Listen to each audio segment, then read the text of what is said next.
Step into the world of power, loyalty, and luck. I'm gonna make him an offer he can't refuse. With family, cannolis, and spins mean everything. Now, you wanna get mixed up in the family business. Introducing The Godfather at ChumbaCasino.com. Test your luck in the shadowy world of The Godfather slot. Someday, I will call upon you to do a service for me. Play The Godfather now at ChumbaCasino.com. Welcome to the family. No purchase necessary. VGW Group. Void where prohibited by law. 21 plus. Terms and conditions apply.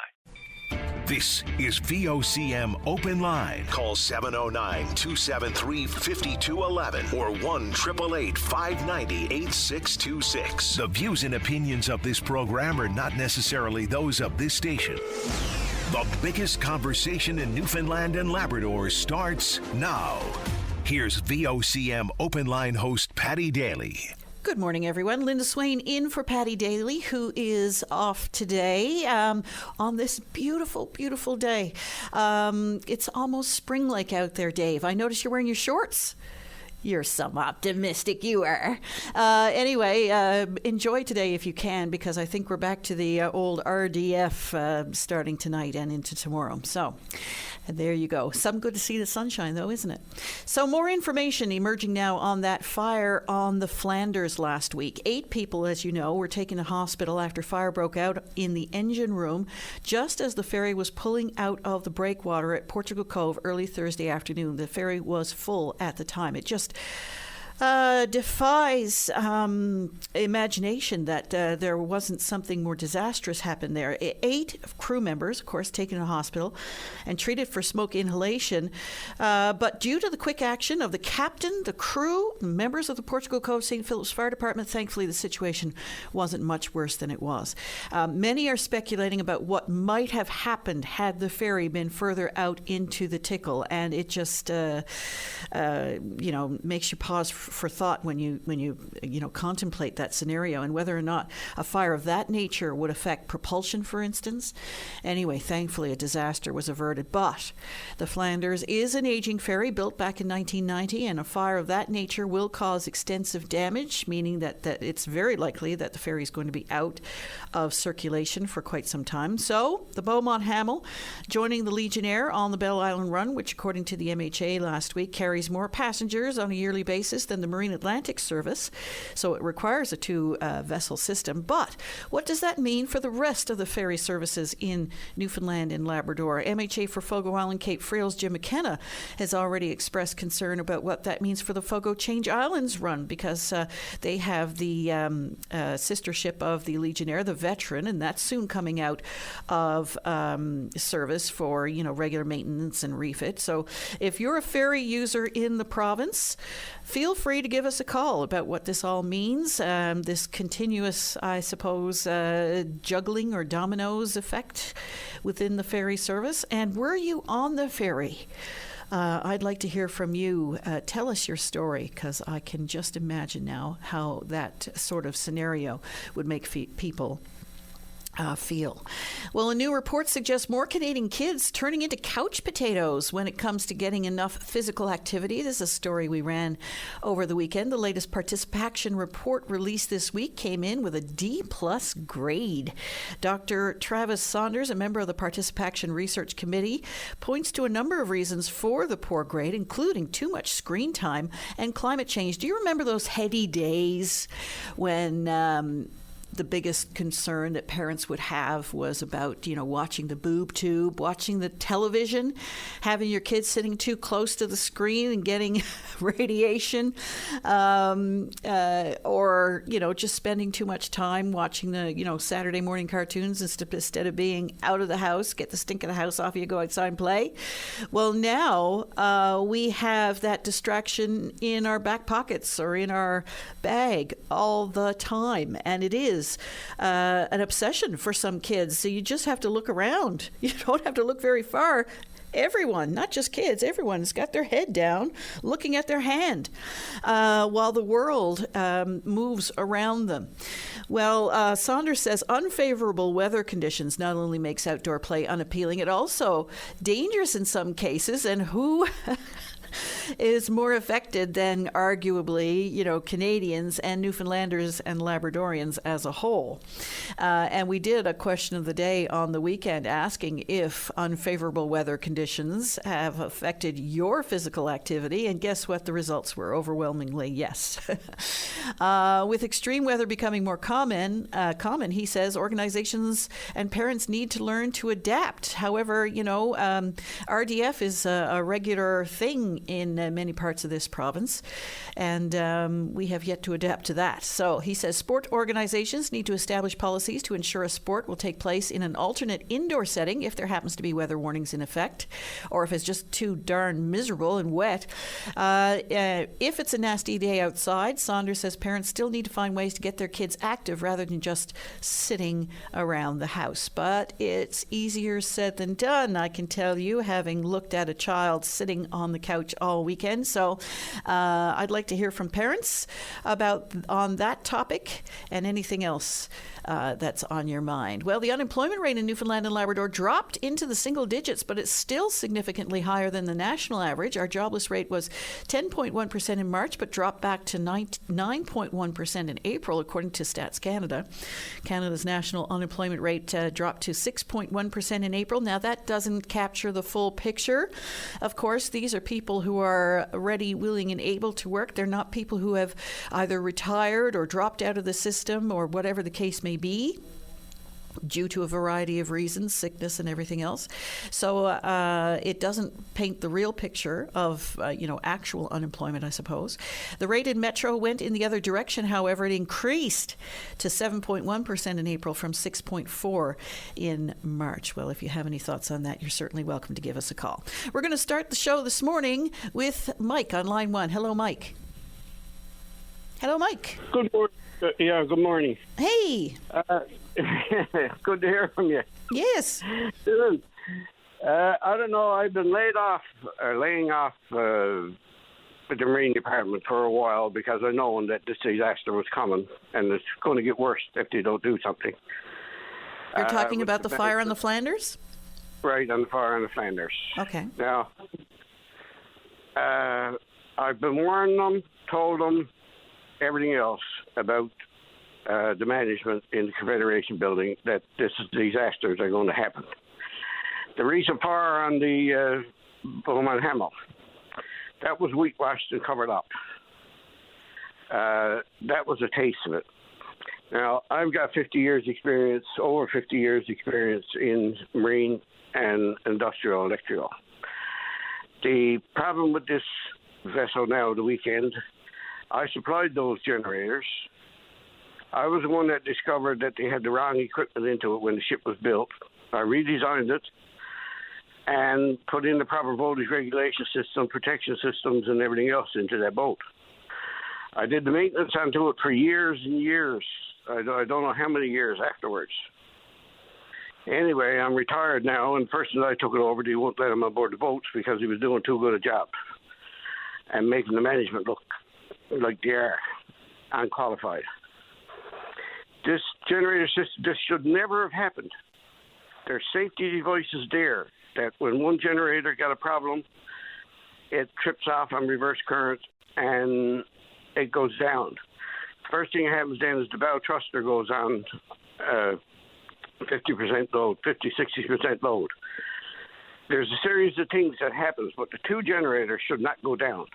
If the two generators went down, something's wrong electrically. Now, they're telling me she was done on refit. She should have been inspected. This work should have been all inspected. There's no reason for it to have failed within a couple of months. And not only that, for it to have happened the way this was, there had to be an accelerant. Because the generator exciter is the thing that starts the electrical fields from putting out electricity. And when that fails, of course, there's no electricity from that generator. That generator should have shipped off board. And in order for it to keep burning, that is fire-rated equipment, probably a Class F. Well, no, I'm getting too far into that now because nobody will know what I'm talking about. But the insulation and everything into it is not supposed to burn like that. I've seen hundreds of these fail, bearings give out, the exciters give out, and never to this extent. And what happened there, like I've been telling them, I've been preaching to them, to everybody, to the public. There's only because of the crews, the captains and the engineers and that are keeping these vessels alive and keeping the people alive. If it was left to the people in the Confederation building, look, there were people dead today. Right now, they're downgrading the engineers. They can't get engineers. Nobody wants to work with them. The engineers and everybody there are afraid to open their mouths because they'll be fired. They've been warned and threatened. And until he does something with the management in there, this is going to continue to happen. And this thing needs an independent inquiry, not from DNV, the class, or from any of those. Coast Guard has gone into these investigations and that stuff. They're now leaving it up to the insurers and that. These insurers in there now should have inspected the ship when she came off refit, so they could be responsible for not doing their jobs properly. But, like, I don't know how to put it to the people that we've got these people in government, no marine experience, telling engineers what to do, telling contractors what to do. Now, on top of this, they've had people working at the bow thruster on this boat for weeks. They can't get it fixed. There was an accident a little while ago where a woman got broke up with a broken arm, that whatever, because the captain couldn't control the boat and the wind struck the dock. There's all kinds of issues here. And what's it going to take? It seems like it's got to take,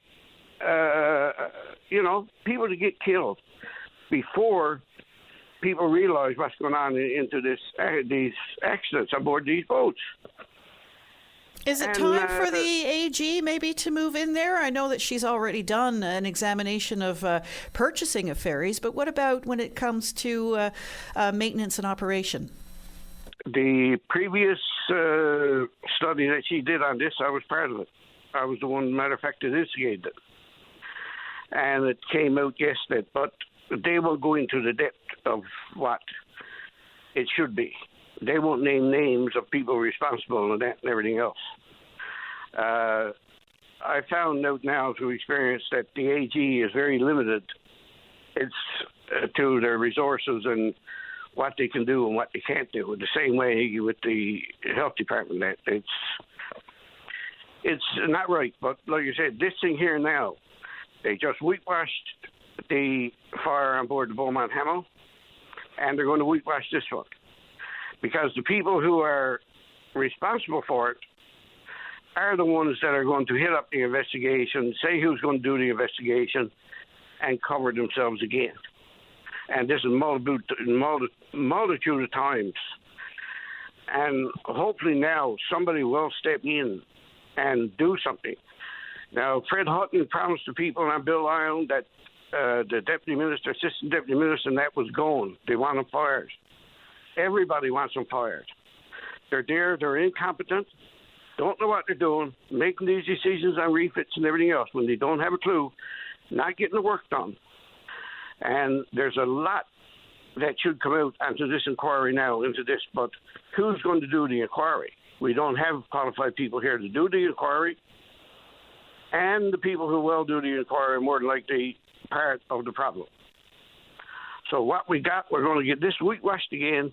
We're going to get the same thing again until somebody gets killed, that there will be a court inquiry or whatever into what's going on with this department. Well, the TSB would have to investigate this particular incident, would it not?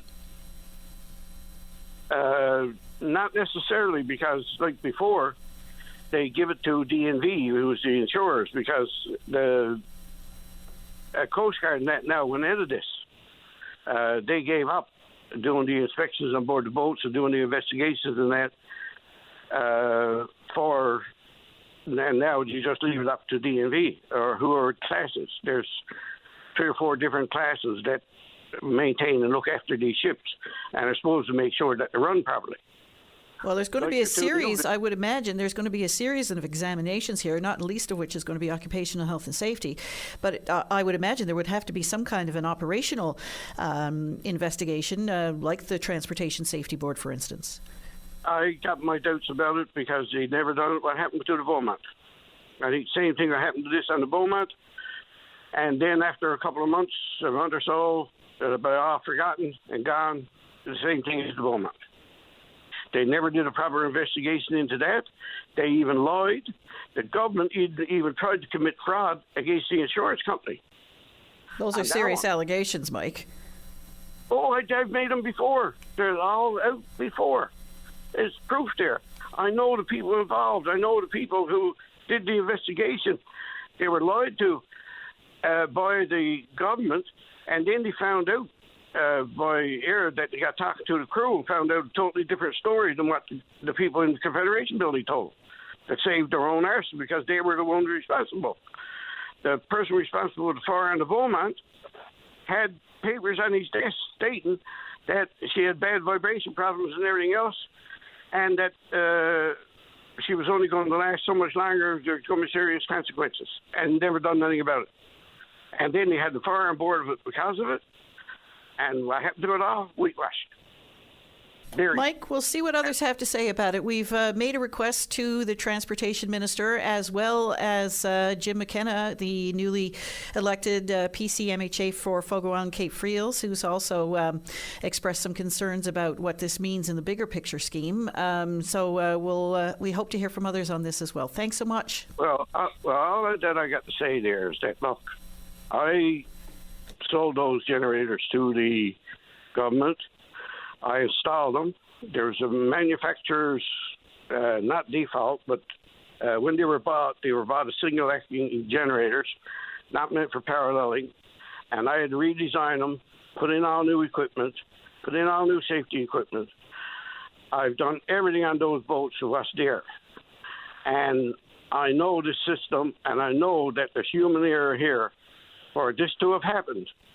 There's definitely human error, and the human error is in Confederation building. Thank you. Mike, thank you. Bye-bye. Yeah, bye. We're going to take a short break. When we come back, we hope to hear from you. And we're back. Linda Swain in for Paddy Daly, who is off today. We're going now to Russ. You're on the air. Hello, Russ. Hi, Linda. How are you doing? I'm good. How are you? Good. Linda, I'd like to speak about Rex Murphy just for a minute. Yeah, sure.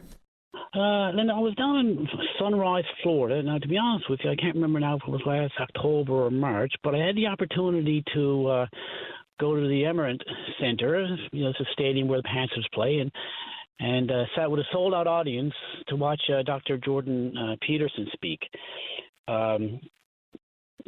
Almost, recognized now as pretty well the most, polarizing intellectuals in the English-speaking world. The guy's got an amazing resume and is truly a brilliant man, a great wordsmith.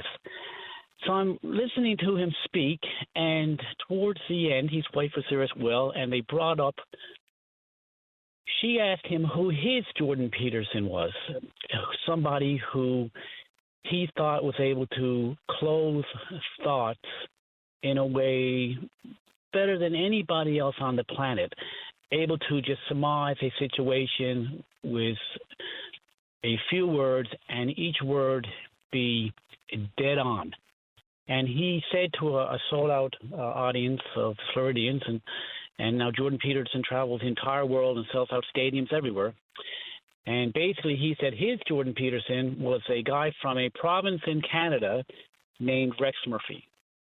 So sitting in that audience as a Newfoundlander, hearing that, it just gave me a real feeling of pride. And I just really hope that we're able to recognize the intellectual prowess of this man, and of course, losing him and losing Bob Cole, two intellectual giants, it was a real sad thing. But it's two people that you can really be proud of. Sometimes as Newfoundlanders, we don't have a whole lot to be proud of. These are two individuals that we really need to be proud of, two intellectual giants. And losing race. Are we seeing an era devolve, or are we losing that kind of? Because you think of Rex Murphy, you can think of Ray Guy. Andy Jones is one of them. These people who really know how to craft a sentence, craft a thought, and really make you think, and on a variety of levels all at the one time. Are we kind of losing that kind of way of expressing oneself? I don't think so. I think maybe that ability maybe has lost some sizzle as far as people striving to be like that.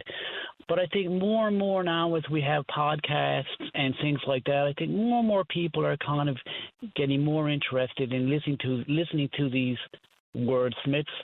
And as a Newfoundlander, and not always the first province you would think of when you think of somebody who's, linguistically gifted, I think that these two guys, to Bob Cole and Rex Murphy, to kind of reach the pinnacle of that and be Newfoundlanders. Linda, I don't know, to really comment on your question, I don't know enough about it, but I do know that I was so proud to be in that stadium and hearing an intellectual giant like Dr. Jordan Peterson say that, and I won't use the term mentor, but the person I guess he would inspire to be like is Rex Murphy. It's almost like asking Albert Einstein who Albert Einstein was. That would be the gravity of this person, and that's Rex Murphy. He was a brilliant individual, and it's a real shame to have lost him. It's a real shame that he left Newfoundland too, and that's a whole other discussion. Right? And I don't know, you made a statement there, and I have to disagree with you, because I don't believe that anyone believes that Newfoundlanders and Labradorians are not able to express themselves in an intellectual manner, because we punch well above our weight in that regard. We know how to craft a sentence. We know how to craft a thought and an opinion, and really cut to the quick of things, and eliminate all the nonsense noise that surrounds certain issues and that kind of thing. Really get to the heart of a matter. So I think that we have that that's our calling card, really, if you know what I mean. I had someone reach out to me just a little while ago, and they said, "Oh, Rex Murphy died. I didn't know he was a Newfoundlander." I said, "Yes, he was the quintessential Newfoundlander." Yeah, I don't necessarily disagree with you, but I don't know if that's the opinion of the general population of the country. But once again, Linda, like I said, not my purpose of the phone call.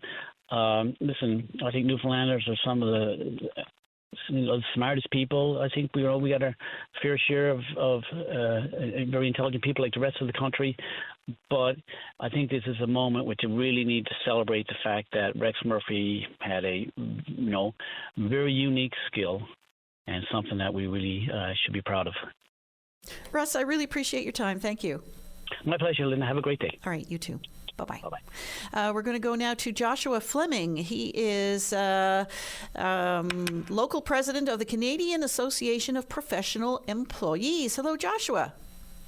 Hi, I just want to clarify that I'm president of Local 101, so we're the local chapter for Newfoundland and Labrador. Okay. And we represent 25,000 members across Canada in the federal public service, and that includes the Library of Parliament and civilian RCMP officers, among others.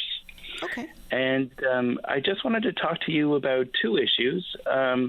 There was recently an announcement that federal public servants are required to be in the office for at least 3 days a week. And we've also been hearing from our members that the office space is insufficient. And so us as CAPE, we oppose the measure because, first of all, we weren't consulted on it, and we could have really brought the voice of our members that the office space is insufficient. And it wasn't evidence-based. We have members all across the country, including Newfoundland and Labrador, doing good work in policy and other work. Our classification is called Economics and Social Sciences. So we do mostly research and analysis. I realize that this is really kind of contentious for Newfoundlanders and Labrador, because we are some of the most hardworking people. I know we Newfoundlanders and Labradorians know the value of a hard day of work, and I'm coming to you as a union president and saying that we are doing equally good work from home as we are in the office, and we need the support of our employer. So, essentially, I really have two questions. Us as taxpayers, this is costing hundreds of millions of dollars a year across Canada to host government workers in these gray cubicles doing calls to Ottawa and elsewhere that they could be doing at home. And also, I just wanted to talk about the benefit that these federal remote workers are bringing into Newfoundland and Labrador. For instance, I know people that were working in Ottawa and they moved back to Newfoundland and Labrador to be closer to their families. And they're bringing in these salaries and they're spending these salaries all across the province, whether it be Goose Bay or Corner Brook or Gander. We have members all across the province. Is that right, that the pandemic caused some people to say, I really want to be home and I can do that now? Absolutely. Myself being one of them. My wife became pregnant and I wanted to raise my daughter in Newfoundland. I was living on the mainland and we decided to come home. So what this remote working has done is really opened up Ottawa to the rest of Canada, where we have all these voices across the country feeding into public policy and decision making while working in communities all across Canada. And that's a decentralization of power. And also there are office leases being paid in Ottawa and the National Capital Region that need to keep being paid. And the situation in Ottawa is different than it is in St. John's, for example. I work with a team in Ottawa, and they get together and they have meeting rooms in collaboration, and then I participate and others participate remotely. So you have this split. But when we're all participating remotely and we have that option, whether if it's a good day to go into the office, we can go into the office. If it's a good day to do remote meetings with our colleagues in Ottawa, we can stay home and do that. But most importantly, those members that want to go into the office 5 days a week have the appropriate accommodations to do so. They have a cubicle that they can go to or an office and equipment, and they feel comfortable there so that they can do a good day of work.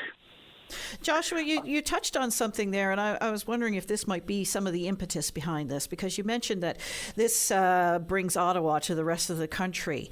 Is that what's driving this? Is the economic impact on Ottawa in particular what's sort of driving this push towards going back to the office if people are able to be as productive as they were in the office from home?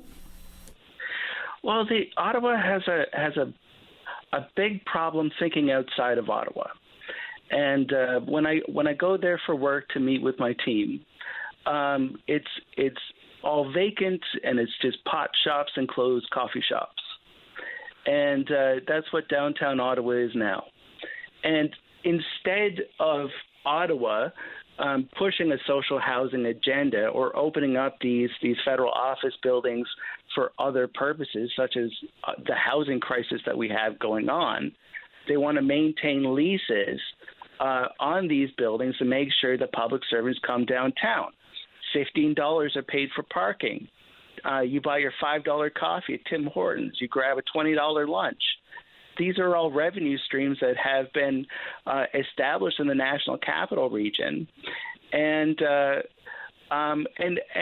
these players have the voice of Treasury Board Secretariat and the Ottawa City Council.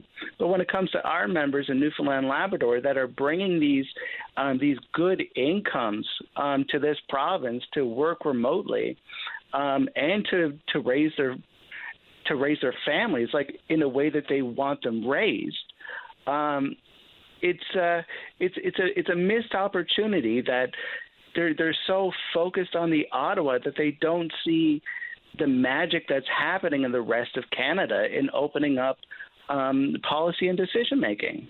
So it's not one size fits all. If they need to address the Ottawa situation, they should address the Ottawa situation. Absolutely. All of our members shouldn't be lumped in. And, we have a system now where you need to book your cubicle on a complicated system, but there's probably somebody already sitting in that cubicle because they couldn't figure out how to use the system.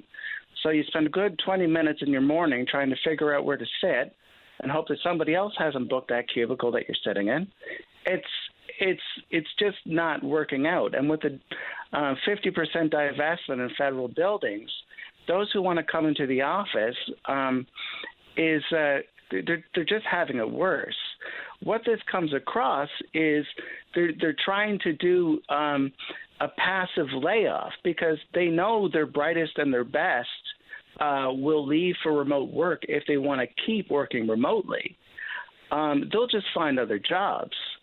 So then you'll have a reduction in the public service, which they will want to achieve.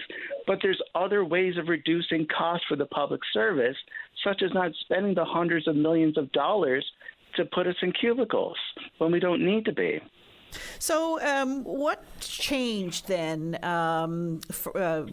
post-COVID? People now that people know that they can, in fact, work from home, are people less willing to go into the workplace, these structures that we set up for decades? It's at one point in time, it was really necessary to go into an office. And then during COVID, it's like the curtain came down and we realized for certain professions, and I'm not saying it's all professions, like the lobsters aren't going to walk out of the water and crawl in a pot. Somebody has to go get them. There are jobs that need to be done physically. But there are jobs like mine where I write emails and I do research. Research and analysis, bringing a Newfoundland perspective to Ottawa that don't need to be done in an office. So after COVID, there was this exodus of public servants from Ottawa to Prince Edward Island to Nova Scotia to Newfoundland, and we want to maintain that power, that the power and decision making that was created by opening up the rest of Canada to Ottawa, to bringing in these voices. So is the employer at all flexible in this regard? What is the union doing now to change its mind? So the union really has few levers, but we're discussing how best to go about it. But essentially what my plea is now is to the Newfoundland general public that when they see 3 days in the office, it's not like we've got 2 days off and we're working 3 days. It's like it's much more complicated than that. And remote working is something new that came after the pandemic, and we're figuring it out. But these hard and fast rules that are coming down from Treasury Board Secretariat don't really make a whole lot of sense. In fact, we found out that one of the main people behind the decision making was working remotely at the time that she made the rule that the 3 days in the office were required. So we're having trouble reconciling fact with direction on what we should be doing. Joshua, it's a fascinating debate and discussion, and there's a lot of people in this province who are affected by it. I really appreciate your time this morning. Thank you very much. Thanks for my call. All righty. Yeah. Bye-bye. Bye. Joshua Fleming is Local 101 President of the Canadian Association of Professional Employees. We're going to take a very short break. When we come back, we hope to speak with you. The lines are open. And we're back. Linda Swanian for Patty Daly, who is off today. We are going now to the MHA for Fogo Island Cape Frails, Mr. Jim McKenna. Hello. Hello, Linda. How are you this morning? I'm good. How are you?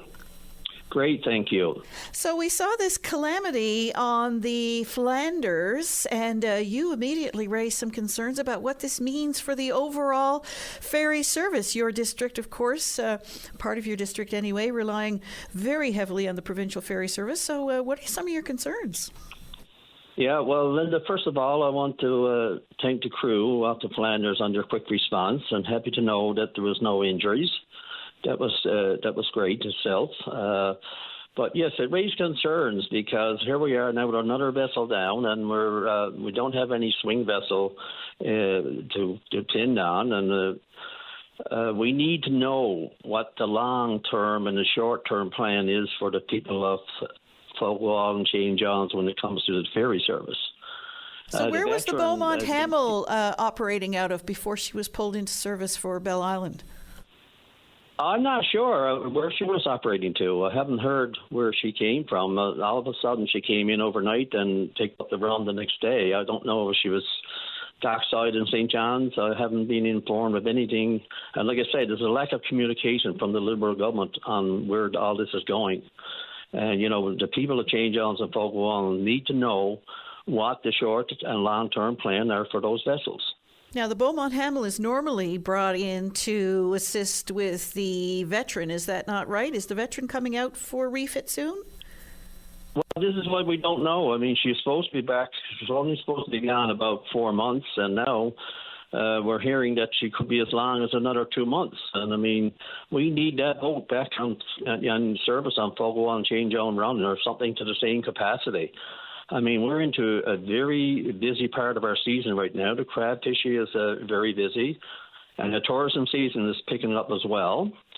I know we have the Comatic W there, but she's there's some qualms about her. I mean, she can't run any more than 30 knots of wind. She got problem docking because we don't have portable docks, and we missed a lot of trips this past winter, which did affect the economy of the island. I mean, I know I was in business there and how we depend on the ferry and the tournaments that was going on in the school system. And, of course, there was a lot of appointments missed off the island with the health care. I mean, people have appointments in Gander and Grand Falls, and those were delayed and canceled.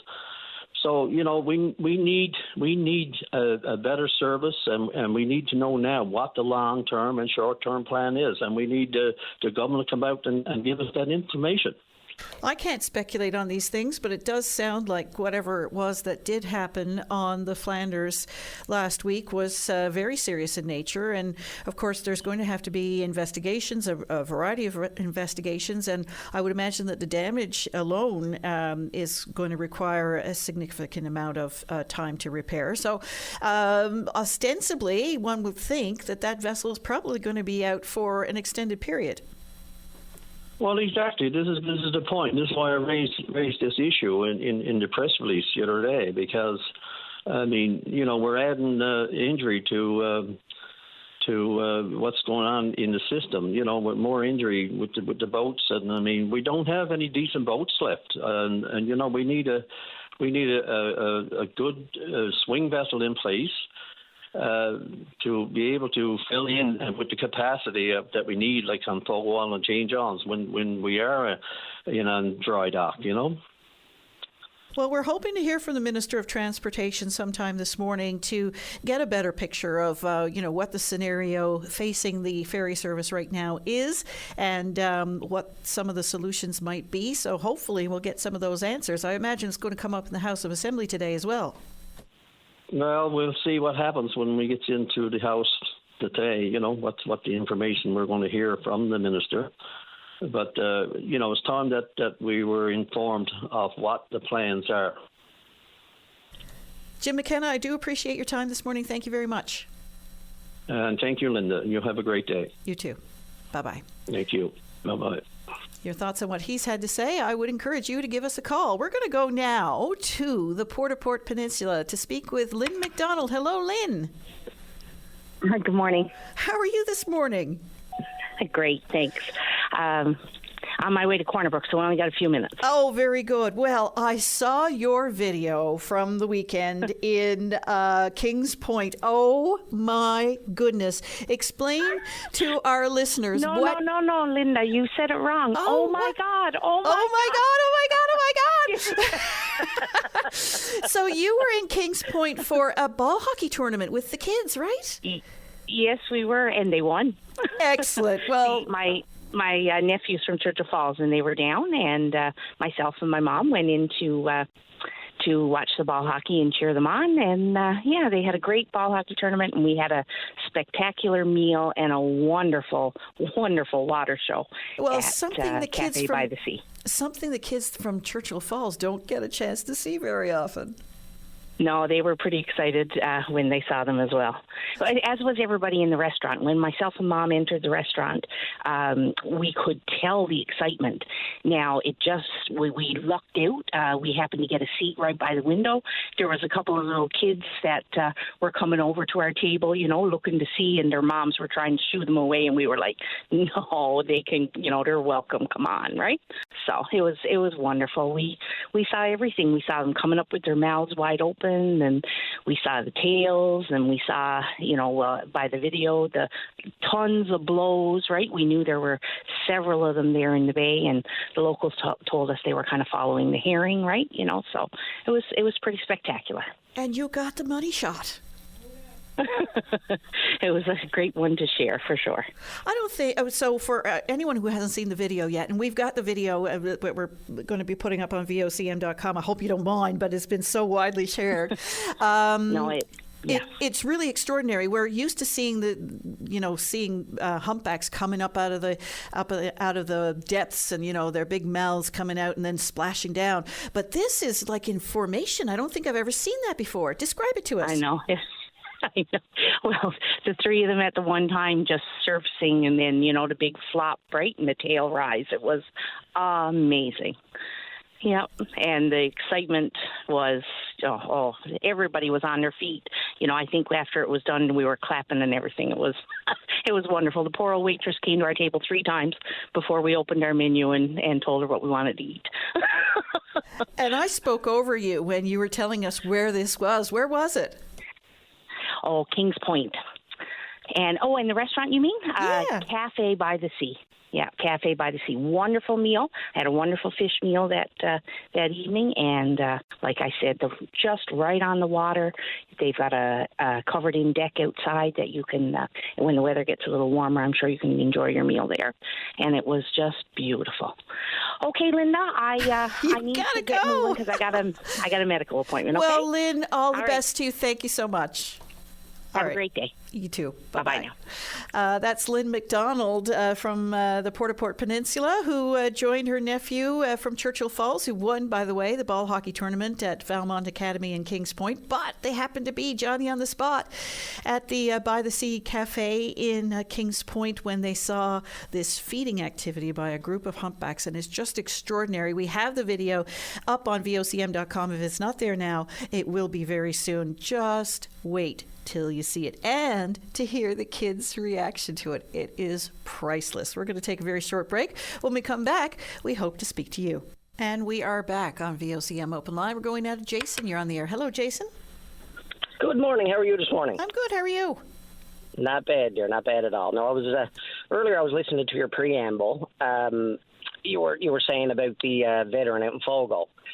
That vessel has been in, from what I can gather, it's been in refit for the last 3, if not 4 months. And as of now, and someone can correct me if I'm wrong, but as of now as well, they are renting a vessel from a private company, Woodward's, for their service out there. And also, too, I heard when you asked Mr. McKinnon about the Beaumont, how she got in service so fast. Well, she was actually in the dockyard as well doing a refit. So, that department had, at that particular time, up until last week, they had 3 vessels out of service in for refit. And also, too, like I said, it was only from, talking to different people, I'm being told that the veteran hasn't really had a lot of work done. And that vessel, is probably going to be there for another while. And also, too, the one out in Fogo is scheduled to go to refit. So, I can see Mr. McKinnon's concerns, especially now with the crab and everything going good, that, if they do get the Beaumont, it's just not going to suffice at the end of the day, right? So,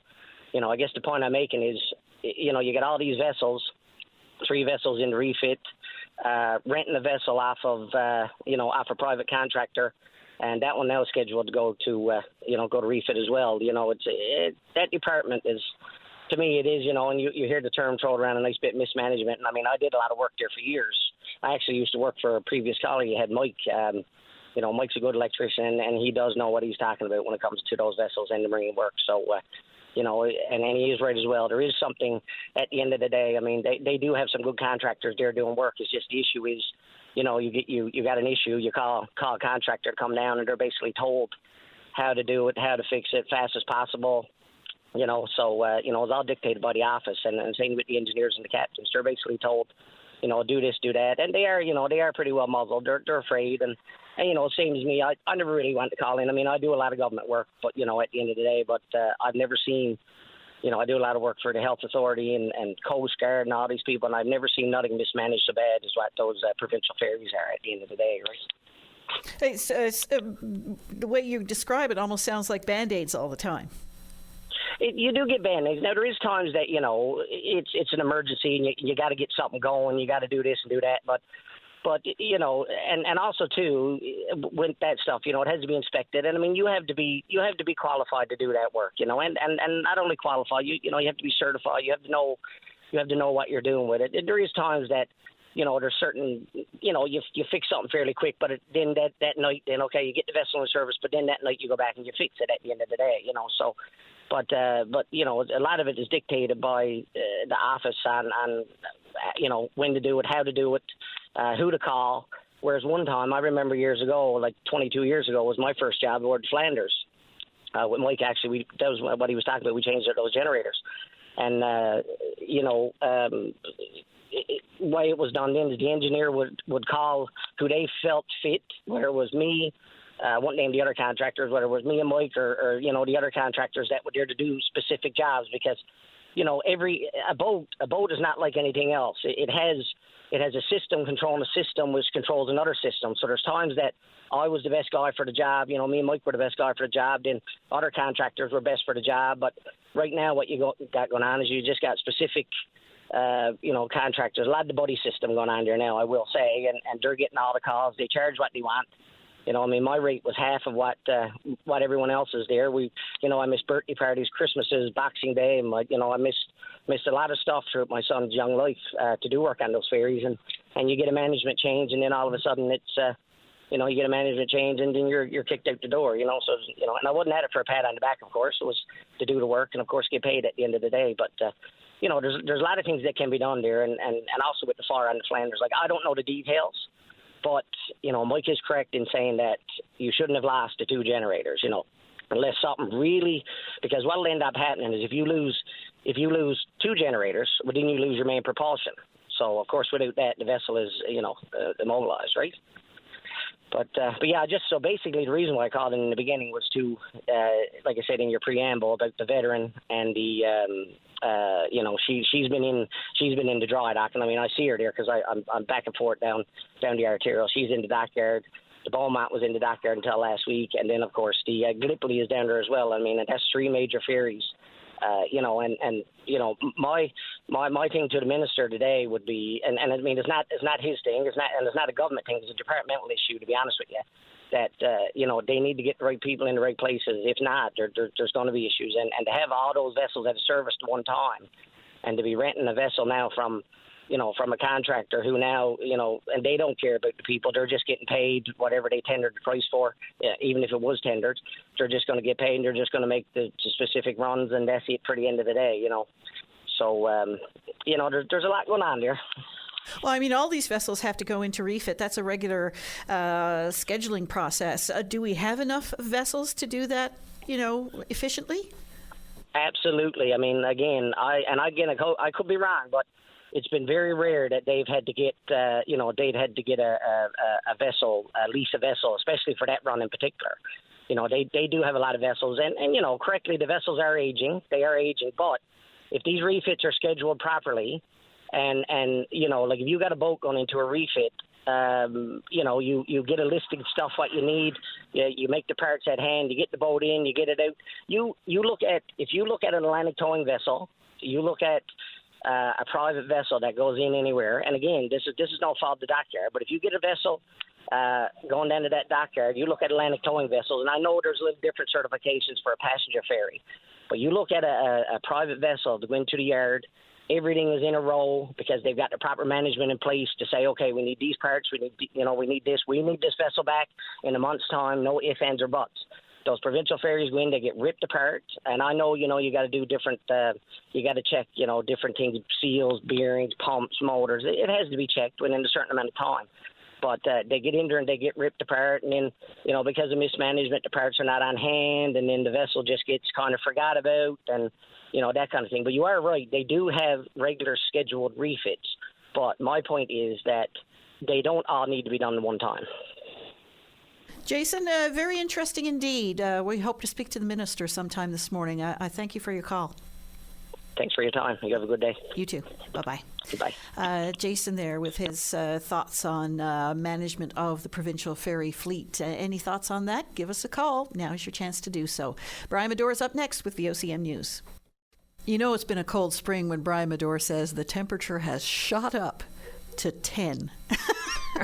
Good point. Well, compared to what we had on the weekend, parka galore. Oh, my goodness gracious. What's going on, Brian? It was atrocious. Yeah, really cold. And we don't even have a lot of ice off the coast that we can blame. Well, we don't. There is some coming down. The Iceberg Alley, of course, would be from, I think about Hopedale, say down to Trepassey. There is some a little further, like off Labrador, maybe off parts of the northeast coast, but not in our neck of the woods. No, indeed. Well, let's see if the temperature continues to shoot up maybe to 11. Might even get up to 14 today, but enjoy it while you can. Enjoy it while you can. Yeah, let's not talk about what's to come. Thanks so much. There you go. Temperature shooting up to 10 degrees. We're going to go now to Fraser Pickett. You still got your jacket or your winter jacket or what? Hello, Fraser. Yes, good morning, Linda. How are you this morning? I'm good. How are you? Well, I'm just happy that the eclipse of the sun that happened is now over. Yes, indeed.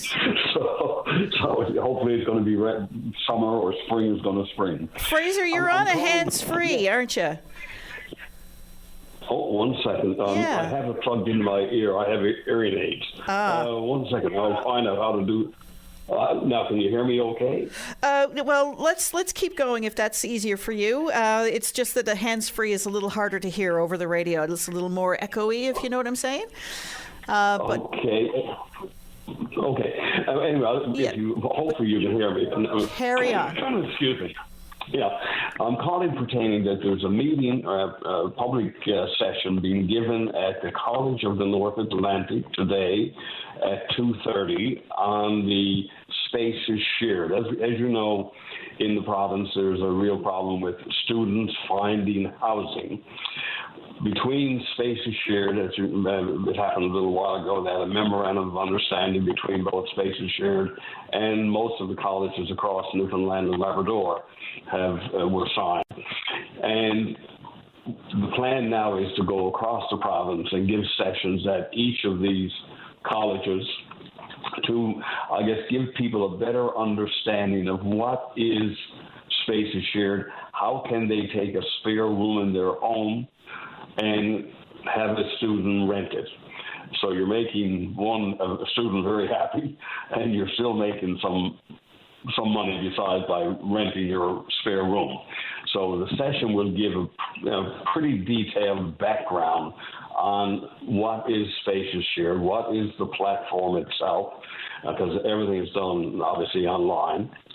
And hopefully we can help people that want to share their home with a student, both national, international, and domestic, and I guess make their college that much better from the point of view of being able to offer programs worldwide rather than just simply at the local level. So you're talking about what, like empty nesters, that kind of thing? Someone who happens to have a spare bedroom? And Good question, Linda. It could be empty nesters. It could be single parents.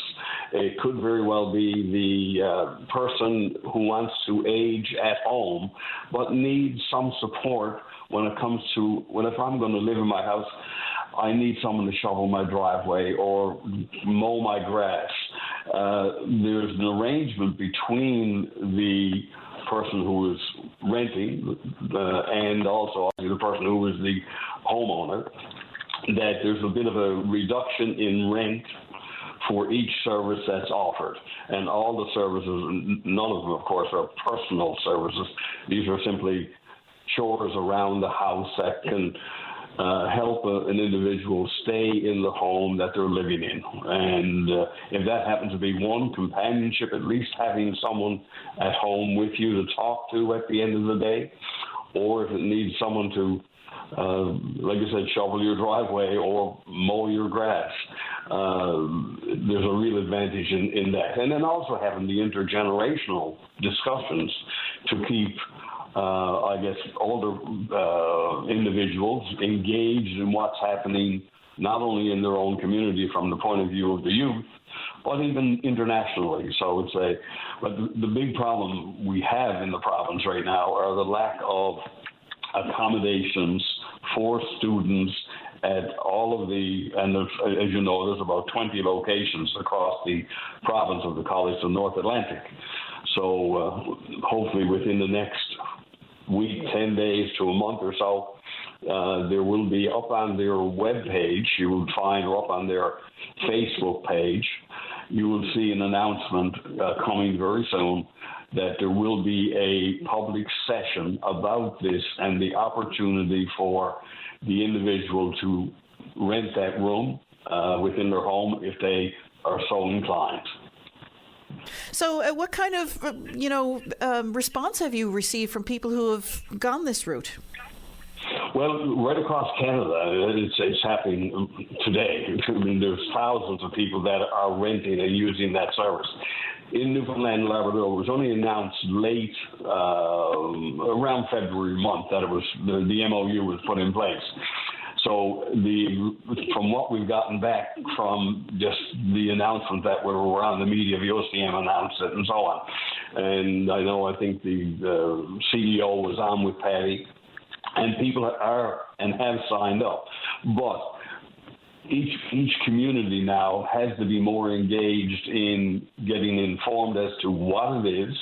The town councils are involved, the colleges are involved, and then obviously I'll be there giving the presentation about the actual program itself. So the importance there is to engage so that people feel comfortable as to, if I'm going to have a student come into my house, I don't know who that might be. Well, the good part there is everything is arranged online. You get the opportunity to meet the person online. You get the opportunity to know that each individual, by the way, on behalf of the student, there is a enhanced criminal background check done, as it is for the host. So the student will feel safe going into the home that they've chosen to, rent, and that they're feeling very safe, comfortable, and in most cases, the accommodation is affordable. And today's session is at 2:30 at the College of the North Atlantic in Carbonear?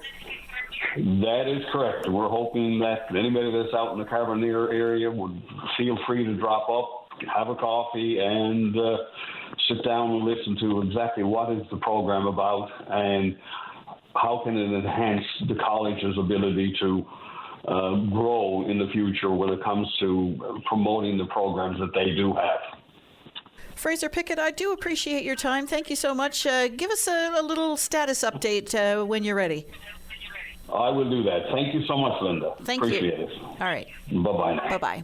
We're going to take a very short break, and when we come back, we hope to speak with you. We have some people in the queue, but we do have some lines open as well. Now is your chance to give us a call. And we're back. Linda Swain in for Patty Daly, who is off today. We're going now to Charlie. You're on the air. Hi, Charlie. Good morning, Linda. How are you? Doing fine, thanks. Beautiful gardening morning. Oh, it is. Oh, yeah. Linda, I'd like to speak about Rex Murphy, if I may. He was in one of my English classes way back in the 60s. He was no doubt a brilliant guy, silver-tongued, and he certainly helped with student tuition at one point there. I don't know what happened to Rex. I wrote him several letters over the years. I don't know if he ever received them. He never ever replied. I didn't really expect it. The positions he took, especially later in life, they were very dismaying. With climate change, he said that people were hypocrites I agree with him on that. They would talk a good game, but not much action was taken, and very often they would go against their own beliefs in the sense of taking a lot of flights here and there and building big homes. And I agree with him on that aspect, but he was a climate change denier, and that's a different matter altogether. That's like saying scientists don't know what they're talking about. The planet is not threatened, and sustainability is not a problem. And that kind of thinking by a lot of people around the globe causes not only damage to the planet that's irreparable, but it also causes whole-scale famine, fire, death, flood, and you name it. And when you're speaking, you're supposed to be an intelligent person, and yet you have a total blind spot, and you're urging these causes because people listen to you because of who you are, and now you can speak. That to me is a big minus. You kind of spoil your legacy and hurt people in the process. I don't know if you want to comment on that, but so what do you suppose was behind that? He did start down that path, like you say, in recent years, and really doubled down on it. Despite what a lot of others have been saying. So, I mean, was he just taking a contrarian view to get people to think about it? What do you suppose was the purpose? Well, it's okay to take a contrarian view to think about it, but when a thing is settled, it's like saying, okay, let's think about the sun. Does the Earth travel around the sun, or vice versa? You would say that's absurd. Well, it came to that point in climate change. When you have a settled science, when you look around you and see what's happening, a contrarian view is not helpful, and in fact, it's very, very harmful. Even the oil companies, their scientists way back decades ago warned the companies that this was happening. So the companies themselves knew the difference, but they used their money to convince people of otherwise, and they used Rex Murphy and people like Conrad Black and others to get that message out. So whether he sold out because of money, it means that he sold his soul. And I just think we have to be more careful. I mean, down through history, silver-tongued people did some awful things. I remember the Ku Klux Klan, not way back down south, but later on in the 20s. They had silver-tongued people. They had Indiana taken over, and they did some awful things, killed a lot of people too, burned crosses and so on. And they had people that could charm the birds out of the trees, And I just think we have to look at the message that people like that are giving out, rather than simply say, well, they're a Rhodes Scholar, they're brilliant, they're wordsmiths and so on. It's the message that counts, not the delivery. And I would say that Rex did the world a disservice as well as himself. I don't know if I should say any more on that, but that's where I am with that, Well, Charlie, I appreciate your call this morning. We'll see what others have to say about that. Thank you very much. Okay, you're welcome, Linda. All right. Bye-bye. Bye-bye. What do we do? Take another break here or go? Yeah. Let's take a break, says Dave. All right, we're going to take a very short break. When we come back, we're going to speak with Newfoundland musician Sean McCann when we come back right after this. And we're back on VOCM Open Line. And, well, this is a Monday morning, and the day is calm and fine. And we're going to take a little excursion around the bay now with Sean McCann. Hello, Sean. Hello, Linda. Good morning. How are you? I'm good. So you're taking an excursion around the bay. What's going on? I'm coming home, and last year I came home last summer, and I did a show in St. John's. It was a strange show because the remarkable thing of a heat wave happened.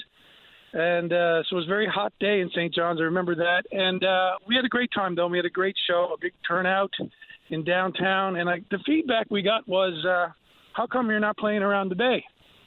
So we responded to the feedback, and we're going around the bay this time to do 3 shows: Placentia, June 21st, June 22nd in Clarenville, which has great fish and chips, and on the 23rd, St. George's Church in Brigus. So we're doing an excursion around the bay. That's literally what we're doing. Nice. Do you get out around, is it Gull Island your family's from? Our people is from Gull Island in Northern Bay, and I'm going to be out there for a few days hiking around the trails, and I hope the capelin will be in so I can get some feed of that. But I always love coming back to Newfoundland. It always fills my heart, you know. It informs what I'm doing artistically, too. And these smaller towns as well, I find, you know, they're small, but they're mighty. You know, they have something genuine to give that, you know, I live in Ottawa now, big city, and there's a real sincerity and genuineness and power in small communities. And you know, people often say, why don't shows go there? And I mean, the reason is mostly financial. But when I was in Newfoundland, I was going to be there. I said, I want to try. I want to go out and sing with the people, you know, and put myself there. I was born in Carbonear, and I guess I'm a bit of a hybrid because my parents and my people are still out there. And but I was raised, you know, I went to school in St. John's, but, you know, all my holidays were spent out on the water with my grandparents. I actually learned, we had a dory, we had a horse. So I kind of know a bit of both worlds. And I don't know, I don't want to forget them, and I don't want my kids to forget them either. I think it's something that we may lose over time, but I still take great value in Outport Newfoundland life. I really genuinely miss it. Do you you know, draw from that type of energy from the audience in a different kind of way? Yeah, I'm no longer drawn to the big show. Like, I don't care if I ever play a hockey rink again or even an outdoor big festival. I find them to be heavily branded and logoed, and there's a lot of distractions that are built into these big shows. Honestly, it takes the focus off the singing and the songs. And what I like to do is literally become as close as I can to the audience, which means smaller rooms. Like in Placentia, I think the capacity is maybe 140 at the Cultural Arts Center. But I find if I'm in a room that small, it's almost like there's more power that can be generated between the people. And I think in the age of distraction with online, you know, we're so addicted to our phones now. Every generation. It's really important to remember to get out as a community and actually see your neighbors face to face. You know, I think that's really helpful. I get a lot of that positive energy. Like, I soak that up as an artist, and I carry it with me for the rest of the year. So, you know, I'm drawn to it. It's certainly for me. It's not about the financially and all that viability and all this of it is important. Trying to survive as an artist. But, you know, I do what I do because I need to do it. And what I need is that interaction. That is why, at the core value of an artist, I think that's what draws us to the stage. It's the opportunity to engage with people face to face, not on Facebook, but face to face. Looking forward to it? I'm so stoked. I mean, I've been an independent artist for a dozen years now, pretty much, and I've learned a lot. It's not the easy path, but it's worth it. You know, sometimes the greatest rewards are only come with the bigger efforts, and so I'll continue to work hard to do what I believe in, and that's sing with people. I think it has great power for healing and in community. I mean, in the world today, you look around and you know, we're not focused on solving the climate crisis. We seem to be really focused on conflict. You know, that's what dominates the news, and I don't think that's a good use of our time. I think the only way to counteract that is to do things like go to get together in a room, look each other in the eye, sing together, remember that we are the same. That's what we've forgotten. We are fundamentally everybody in the world. We're just humans. We're all human beings, and music is what lets us remember that and brings us together. Yes, and that's what I think we need to do. There's so much division, Linda, like it breaks my heart. So I'm doing what I can in my own little way to counteract that. You know, we can solve the world's problems, but we're not going to do it when we're divided. We're never going to get there that way. So this is one small way. It's, you know, it might sound corny or hokey or hippie, but it does for me work, and it's something that I can do. It's within my power, and I believe it's within our power. Like, I believe that, and that's why I'm motivated to continue. So the shows, once again, are when? Placentia at the Cultural Arts Center on Friday, June 21st, and then I'm going up to Clarenville. I actually did a speaking engagement for speakers for the high school in Placentia, Laval, before the COVID thing happened. Remember that? And then I was up in, that was like 2019, and I spoke with the youth leadership conference in Clarenville at the Eastlink Center that same week back in 2019. So I got to meet a lot of the young people, and I'm looking forward to seeing them again. So that's the 22nd, Saturday night at the Eastlink Center, Clarenville. And then the guys from Hurricane Music, which helped me in St. John's last night, they're up and coming. They got lots of energy. They're investing their time in the music business. So they found this little church in Brigus that is now available as a concert venue. So we rented it. And I love those little churches because they were built purposely for music, for singing, without microphones or anything. Now we'll bring in PA, but they're perfect for small concerts. So St. George's in Brigus on Sunday, June 23rd, and it's this to me is this is my best weekend ever. The excursion around the bay. Excellent. And so you can pick up your tickets ahead of time or at the door. How does that work? I would recommend you can go to hurricanemusic.ca. They're a Newfoundland company out of Mount Pearl, and I got a lot of respect for those guys. They have a lot of energy, and they're focused. So they're handling the ticketing and the presenting and the promoting of the show. And go to hurricanemusic.ca. Get your tickets in advance. These are small venues. I think the biggest one is Clarenville with maybe 250, but generally, like Placentia only has 140 seats, and Brigus maybe 200. So they're small venues. So I would reserve your seats online, and then you won't have to worry about stuff at the door. Sean, thanks so much for your call. All the best on your excursion around the bay. Thank you, Linda Swain. Lovely to talk to you again. I hope you have a great big Monday. The same to you. Cheers. Bye-bye. And we're going to go now from Carboneer boy to a Harbor Grace boy. Hello, Jamie Korab. Good morning. How are you? I'm good. How are you?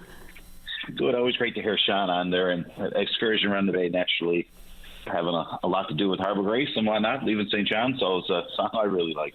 Yeah, for sure. So, but you're a counselor in the city of St. John's, and on a day like today, a lot of people, I know, I'm one of them, starts thinking about gardening and sprucing up around the yard, and the city of St. John's wants to help. What do you got on the go with this residential relief program? Yeah, your previous caller, Charlie, there, had said it's a great gardening day. So we do have the residential relief program. Essentially, it's for homeowners within the city of St. John's. They can apply for a $200 voucher towards the purchase of a tree to plant on their property. And the idea of this program is to enhance the streetscape in the city and increase the presence of trees, which also helps our goal of enhancing the urban forest. And obviously, with climate change, as mentioned by Sean, something that can help there. And basically, since 2019, we've distributed about 600 vouchers to the city of St. John. So this program has had a great response and pretty well sells out every year. So what kind of trees are available? I mean, is it all varieties or just certain varieties? What? Yeah, there's 42 different trees. I will spare you for listing off 42. But what I would say to people is go and apply for it, and I'll get to that part in a second. The voucher can be used at 4 locations in the city. That's Holland Nurseries, Murphy's Garden Center, Pat's Plants and Gardens, and Rods and Shine Nurseries. Their staff are very knowledgeable. They know the characteristics of the trees, the species, what's available. And if you go in and tell them where you're looking to plant your tree and what your rough idea is, they can guide you to make sure you get the right tree for your property. So that's essentially there, and then they can go through those 42 trees that you can get as part of the program. Now, I love trees. The more trees, the better, as far as I'm concerned. But when I look at my property and I look up, I see all of the lines and the wires crossing, and in all the places where I think would make a nice place for a tree, I'm thinking, that's going to grow and that's going to become a problem. So what do you do in terms of placement? And are some of these trees, like bushes, or, how does that work? Yeah, so essentially when you go to get your tree, again, this is where the knowledgeable staff there at these 4 garden centers can help. Different trees you're going to get. If you get a maple tree, you're not going to want to plant that under telephone wires. But there are other trees you can get that will only grow to a certain height. So the location is very important. And, as well, you don't really want to plant it on, if you have a corner lot, right on the corner, because that can create some sightline issues, and also then snow storage in the winter. You don't want to put a brand new tree down and have it destroyed by the winter machinery. So that is a big thing, choosing your location. But again, the staff there can really help. I can suggest to people, if you want to take a picture of your front yard, to bring it in and show them. And it's not just for your front yard. It could be a side yard. And in situations where that's not possible to plant, say you live downtown and you wanted a tree, in situations where you don't have a front or side yard, then they can be used in the back. Does it include lilacs? I can check my list here when you ask me another question. Sure. I think it does. I believe I did see lilacs on the list. I didn't memorize all 42. Yay. I love lilacs, just saying. So that's wonderful. So how can people apply? Yeah, so you can apply. You can go on there's an online form. So if you go to the City of St. John's site or just Google Relief Program City of St. John's, there is an online form. We will be taking these submissions up until Friday, May 24th. You can also get an alternative. There's another form you can grab, I should say, by emailing one of the city staff. That's pwadden@stjohns.ca. But again, you can grab that right from our website, or you can go to our Access Center and apply there or get one of the forms there. And I'm just checking the list here, and lilac is on there. Yay! So you can get your lilac tree if you like. And is are you taking all comers, or is it by sort of a lottery? How does that work? I believe there's 150, first come, first serve. So if anyone's interested, highly recommend that you get on the website or go down to the Access Center now. And like I said, it's $200 towards a tree. Some trees you can get, I don't know the pricing for all 42 trees, but and there's usually a few different sizes you can get at different stages of maturity. It can either cover most of the tree, but if you want a more mature tree that's going to cost more, that's a more expensive tree, then you would pay the difference yourselves. But you'd at least get $200 towards that purchase. Jamie Korab, a great idea. Thank you so much. What's the uptake been like in the past? I mean, just a quick math. I know we give out 150 a year, and we've given out 600. So it's usually, I believe there was one year where it was getting down to the deadline, and we hadn't had all our vouchers used up. We put out a quick PSA, and it's all this is on our city social media, and then they were snagged up. But usually every other year, they go quickly. So again, they're always taking the 150. So encourage everyone to get out there, and it's the type of thing too, Linda. There's 150 this year. If it turns out we have 500 submissions, for argument's sake, then council and staff would certainly look at increasing that number. But so far, the 150 number has been the magic number. But yeah, get out and get your tree. Appreciate it, Jamie. Thank you very much. By the way, what's the latest on the CN Viaduct? What's that? Sorry, the viaduct downtown? Yeah. We haven't received an update as it's a provincial government contract. It's supposed to be done this year, the last I heard. I know there's still some work going on. There's some weekends. I hear about it a lot because when there's a weight restriction on the bridge, they use the streets, residential streets, which some residents aren't happy with. But from what I understand, they're working on it, and hopefully it should be done in 2024, as well as the Team Korab Highway. That needs to get finished too, Linda. What was that again? The Team Korab Highway? Yeah, some people call it the Team Guju Highway, but I refer to it as the Team Korab Highway. That needs to get finished as well. Right on. Well, Jamie, good luck with the naming on that. Thanks. Take care, Linda. All right. Bye-bye.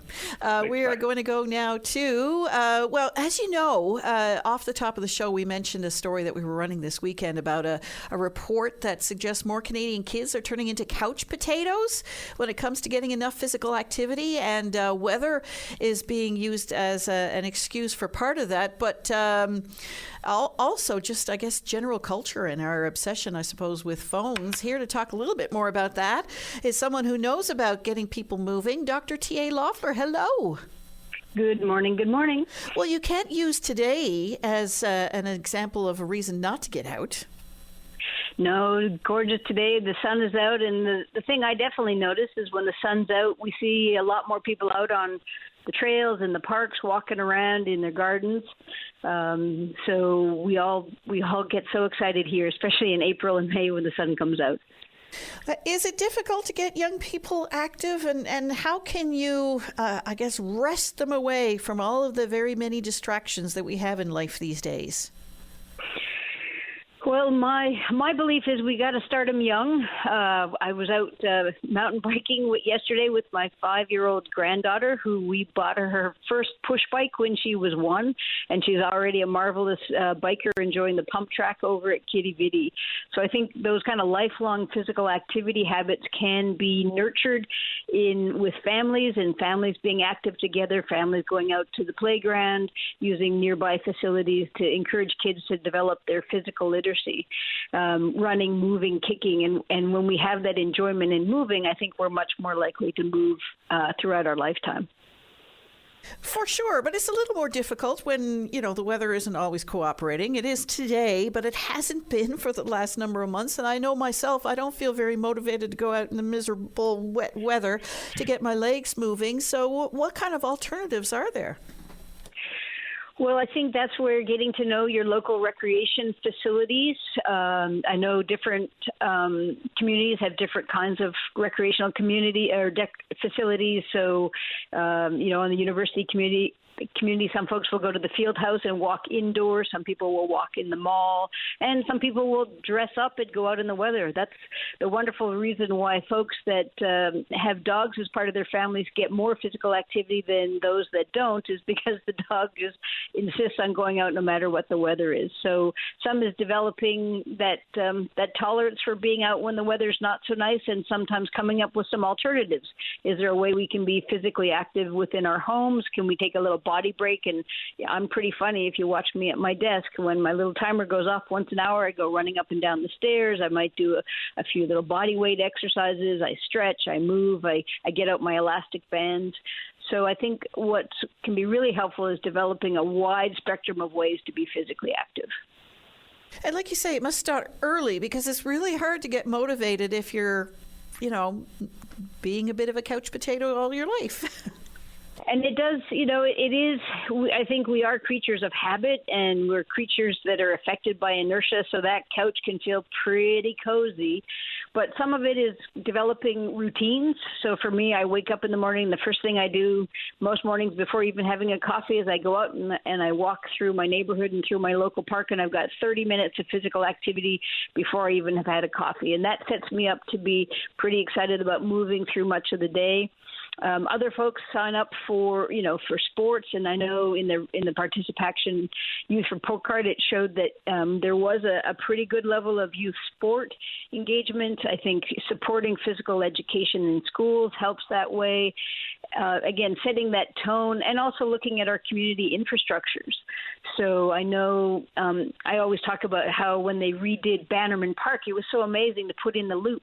And I've seen, definitely an increase in community physical activity using the loop in wintertime for skating. And now what we see is people using it for skateboarding and for walking and for biking. So I think we also have to ask our communities to support us by giving us infrastructure for active transportation, safety, bike lanes, those kinds of things, as well as continuing to maintain and progress our recreation facilities. I know that you've preached this in the past, but how important is play?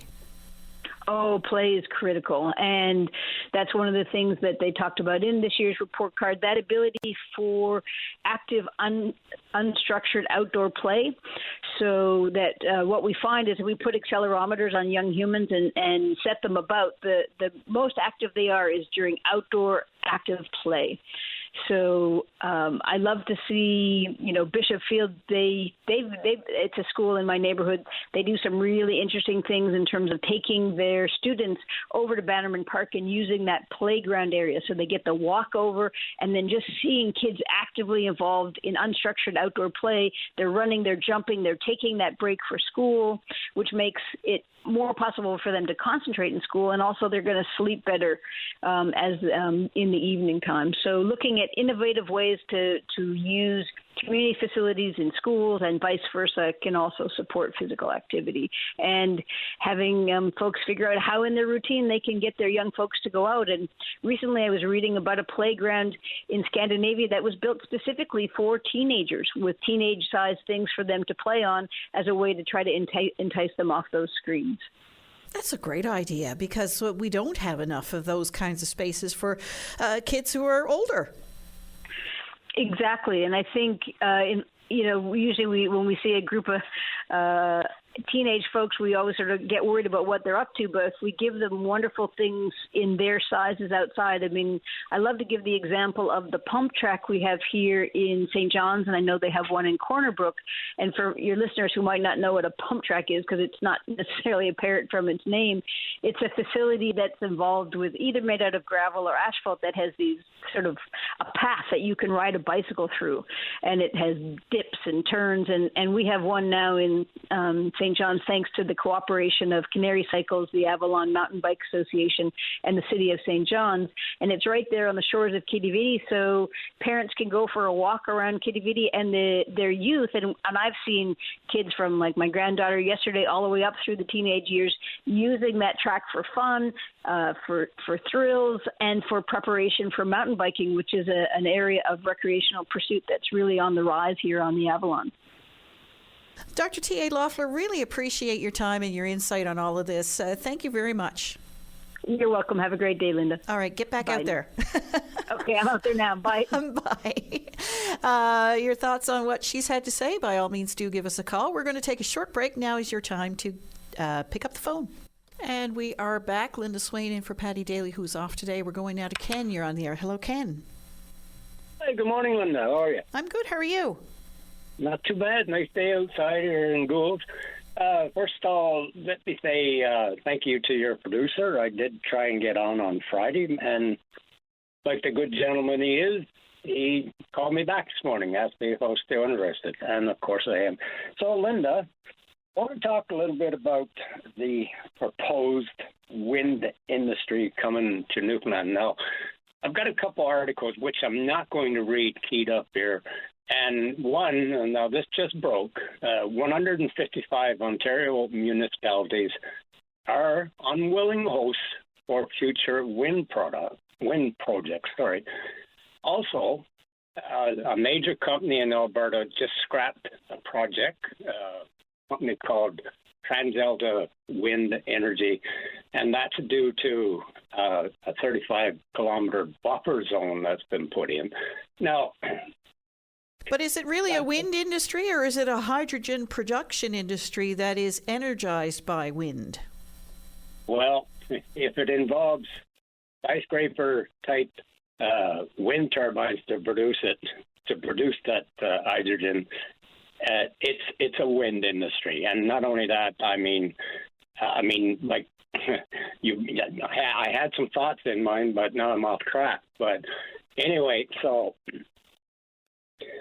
it seems like it's full steam ahead in Newfoundland. Now, and I just mentioned two articles. Wind projects are being rejected, not just across the world, but in Canada. And Alberta is making it a little more difficult to come in. However, it seems to be wide open for Newfoundland. Now, from what I gather, hundreds of emails have been sent to the decision makers, and of course they're all in St. John's. Now, the wind industry is not the decision makers. It's the people that we elected.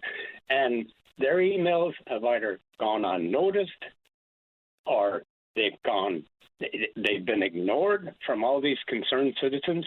You know, they say they had a social license. They didn't. The only way that they could have properly consulted the people of Newfoundland was by means of a referendum. Now, having said that, I think that there's a way to gain the attention of the decision makers, and that's for a protest en masse where the decisions are made, and that's at the Confederation Building. That being said, a friend of mine is organizing a protest for Canada Day, okay, at the Confederation Building in St. John's, and this is an opportunity for those people like myself, okay, to go there and support Mike Coos, who's from this area. He's not from the West Coast, and he's really concerned about what's coming, like a lot of people. Now, a lot of us are ranting on Facebook. Well, you know what? That's all fine. But it's not going to get the attention of the decision makers. The only way to get the attention of the decision makers is if people show up in force at the building where they make the decision. So, what is among the greatest concerns from your viewpoint on wind energy in particular? Okay, I'm going to refer you to a documentary that was produced over 10 years ago. It's about an hour and 20 minutes long, and the documentary is called Downwind, and it talks about Ontario's very draconian Green Energy Act. You know, I'm not going to get into the details of it. I would suggest that people just go to YouTube and search for Downwind. It's 138 minutes, and it should be a warning to Newfoundlanders. Those that oppose this, or people that won't really know, there's a dark side to green energy. There really is. I mean, it's not, hey, and the selling point for out to Newfoundlanders is jobs, jobs, jobs. Well, we've all heard that before. People long before my time heard this. Joey Smallwood told people to throw away their fishing boats. Right? It seems like it's the mantra for a lot of industrial development in Newfoundland and Labrador is the promise of jobs. That's always been the case. Does that still resonate in the same kind of way, or does it only resonate with the politicians? Well, I tell you what, there's a lot of, I'm going to call them proponents of the industry, and you know what? They're all on board with this. People think that it's going to be great. You know what? I'll be able to buy a bigger truck, a bigger house. Well, you know what? You can only sit on one couch at a time. You can build a bigger house. You can have your grandkids come home from Alberta and stuff like that and watch them being raised. But at what cost? I mean, the wind industry, and certainly not the government, nobody is talking about the negative impacts, like on our wildlife, and I could go on here. Do you think negative impact on communities like Ontario, rural Ontario, okay, became deeply divided and for things like, okay, one person has an acreage or a farm, and their neighbors allow the wind companies to come in and put up these massive turbines. Now, Linda, I got something to tell you. I'm 65 years old. Okay, I just came back to Newfoundland 5 years ago. I plan to live out the rest of my days here. But I'll tell you what, if I've got any more time left on my life, I'm not going to be living it in the shadows of wind turbines. I will move back to Alberta, where at least the government out there is putting up buffer zones to say, no, we don't want this in communities or in protected areas. Wildlife, I'm talking about. I don't know. Like it's very emotional for me to see. I mean, Ontario, the wind industry, they promised 50,000 jobs. It didn't happen. You know, Doug Ford campaigned on the Green Energy Act, and he won the election, I think, because of it. The Liberal Party were almost decimated in Ontario because it wreaked havoc on rural Ontarians, and then everybody paid the price. Energy bills went up all over Ontario. It didn't bring in new industry. In fact, industry left because it was too expensive to operate in Ontario.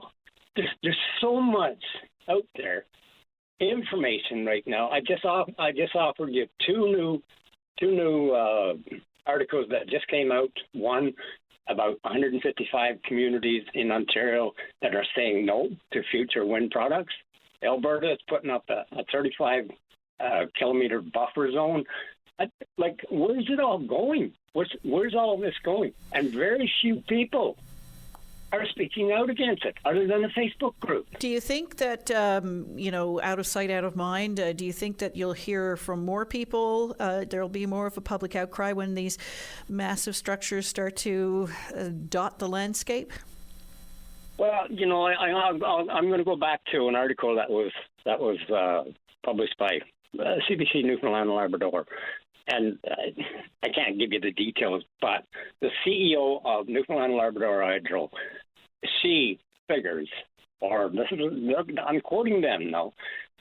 Apparently, she said that she sees where wind turbines will be a common sight in Newfoundland. That being said, they have since, they lifted a 15-year moratorium on wind, and all this depends on Bill C-49. Offshore, and they want offshore wind turbines coming, and nobody's. You know what? I can use it. I'm pretty good at writing words. I'm just not good at talking because I get my emotions start to show, right? But, and then there's all the people that are living in Alberta and Northern Ontario. They've worked for years out there. They plan to retire in Newfoundland. And from everything I hear, they're not coming back to retire in Newfoundland.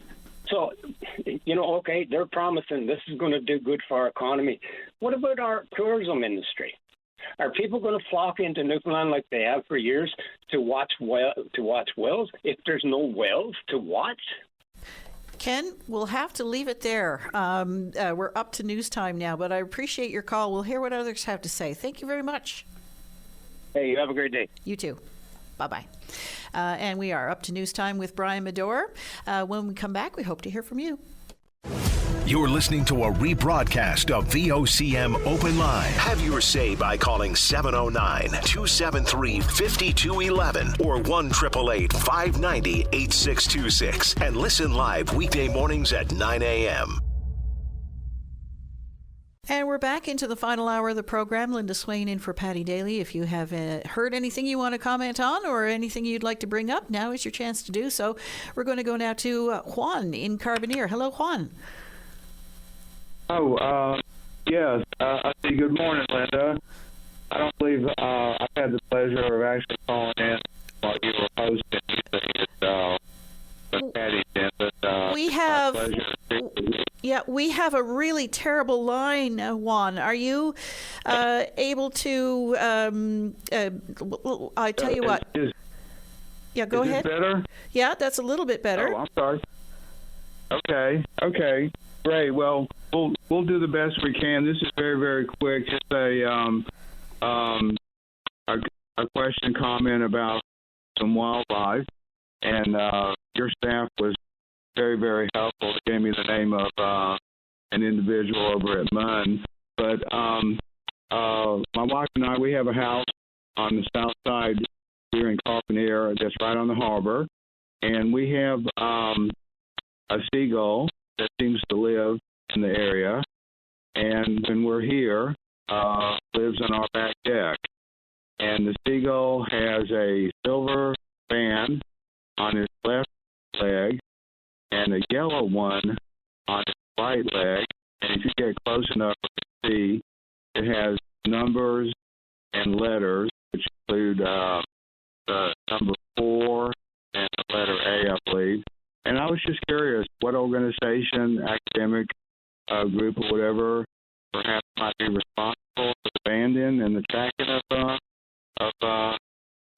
such an animal. Okay. I just have a little bit of interest, and yeah. I'm assuming that they're being tracked somehow electronically, internet or whatever like that. Right. They might also be interested in knowing that it's sitting on our back deck. Okay. I suppose it would depend on the and I don't know what's going on with your phone, Juan. I have to be honest, it's terrible. Whatever's going on there, I can just barely pick you out. But I think I catch your meaning. You have a resident seagull on your deck. It is banded, and you wanted to know more about this particular bird, I suppose. I would imagine it depends on the breed of seagull it is and where it may have been banded, whether it was banded locally or somewhere else. I assume so. And your staff was very, very helpful. They gave me the name of Mr. Bill Montevecchi over at Munn. Yep. And I did some research, and I believe I have his phone number. So I look forward to be giving him a call. And I'll perhaps get his insight and so forth. He's the guy. Yeah, he's an expert in seabird populations anyway, and if he doesn't know specifically, he may know which direction to point you in. Yeah. Okay. Well, that was the main reason. I hope that the weather continues to improve. My wife and I, we split our time between North Carolina here, and my 94-year-old mother needed help. So we actually fly out early Wednesday morning. So I got spend time with her. But all right. It's an absolutely beautiful day today.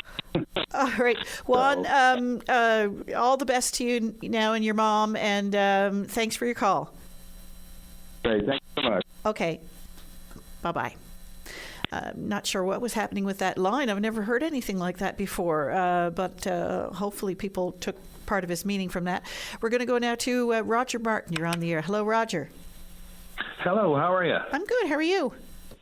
Oh, pretty good. I believe I was speaking to you last week about walk I was doing. Your awareness walk, yeah.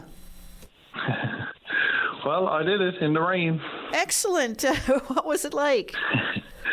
It was really wet, windy, cold. I got my shoes soaking. I was walking in probably an inch and a half of water at some times. I walked from Cape Spear to Shea Heights, right to my mom's house, and took a break, dried up my sneakers and some things that I was wearing, replaced stuff with dry clothes. So that took about 40 minutes to get a good warm up, be healthy about it. And then I continued again. I went off Shea Heights and up over. I went right through the walk I was doing. The food pantry at Shea Heights. They brought me out water. That was awesome. People bumping to me, waving to me. Some people didn't even know what I was doing. There was strangers that I talked to on the sides of the roads, sharing their stories, happy and amazed what I was doing, walking 22 kilometers. I stopped at St. John's Fire Department, and they talked to me, encouraged me, and were happy, and kept on going. And there's this coffee place just at the bottom of a single hill where the batteries to, and they got a spot where you can go there with your dogs. They gave some treats for Sailor and some water, and then I continued right up to the top, and my pastor came and picked me up, Harold Andrews, and that's where it ended up on Single Hill, and it was very emotional. At the ending, I was happy that I done what I done. So far, with my GoFundMe page is $100 with donations. Again, even when I started with this, with my conversation with you there last week, it wasn't. It's not about the money. Even if I raised $10, I said it's still about the motivation and the thought about doing it, the support and awareness, and the mental health awareness of the suffering that people are going through, and the food banks and the homeless. That's my main key of this walk. So I'm very happy. I got people Wednesday coming up now. They were saying that they're going to show some support with my GoFundMe page. It was advertised in the Victory Church, so people are well aware of my walk that I did. I'll actually repeat it again. My legs feels like rubber today, but it's a blessing. It's a good feeling to be able to do it, especially when you got someone to pick you up, knowing how hard it was, dedicated to do it, such rough weather, and as soon as I done it, the sun come out. So it's all good. I have no complaints. Well, Roger, that shows great persistence to do that, to still get up on that morning and look out and say, oh, gosh, every manner of grossness is being pelted onto the ground, and you decided to go anyway and do it. You did it. Yes, and I'm very happy, and I wouldn't be able to do it without a person in the community of Shea Heights that came, Chris Bragg, his name is. He also goes to Victory Church. He came and picked me up. I said, Chris, the day before, I reminded him a couple of times just to make sure. I said, 6:45, you'll be at my door. He said, yes, I'll be there. He was there on the money. He came, picked me up, and brought me and my dog, Sailor, out to Cape Spear. He waited until I was all geared up, ready to go. And the rain was just pouring down. But it was roaring. That was Saturday, wasn't it? No, Sunday. Sunday, yeah. Oh, it was roaring Sunday morning. Yeah, and I enjoyed it. I had my radio that I was listening to a bit of music on the way, and just listening to the people cheering me on in the community in Barmpton, and it was quite the motivation. And the person that calculated up my kilometres, a good friend of mine, Ewan Jones, I saw him at the bottom of Shea Heights coming up in his car. He saw me passing through at the bridge at the bottom of Shea Heights, and it was just to see the people, wave to you and sing out to you and be happy for what you're doing. It was a good feeling. Roger, if people are listening to you now and say, I couldn't get out yesterday because of the weather or whatever the case may be, and they want to support your cause, how can they do so? It's a GoFundMe page that is on Facebook. I'm pretty sure it's a way of getting. The link is there's a link there. I can call back and let you know the link if you want to. Well, that's fine. Where can people find it on Facebook? Is it on your page, Roger Martin? Yeah, it's on my page, Roger Martin, and there's no trouble to find it. I'm open to the public, and the GoFundMe page. I'm assuming if you click on GoFundMe pages, it should be there in the list of all the ones that are there. If the link is there, then people should be able to find it. That's it, right? Yeah. Yes, and again, I'm not. I'm not asking for any money. I am technically, but it's not for myself. It's for the cost of what I'm doing it for. And I had one visitor on my walk that was concerned about me because I never had no cell phone reception out in Blackhead.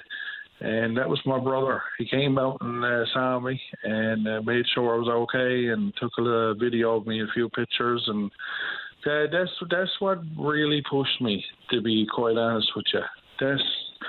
That was pouring. It was pouring out rain at that moment, and I was like, what am I doing? And then I saw my brother, and he motivated me just by showing up. He was the first one that donated $20 to this cause, and I'm speechless today because there's so much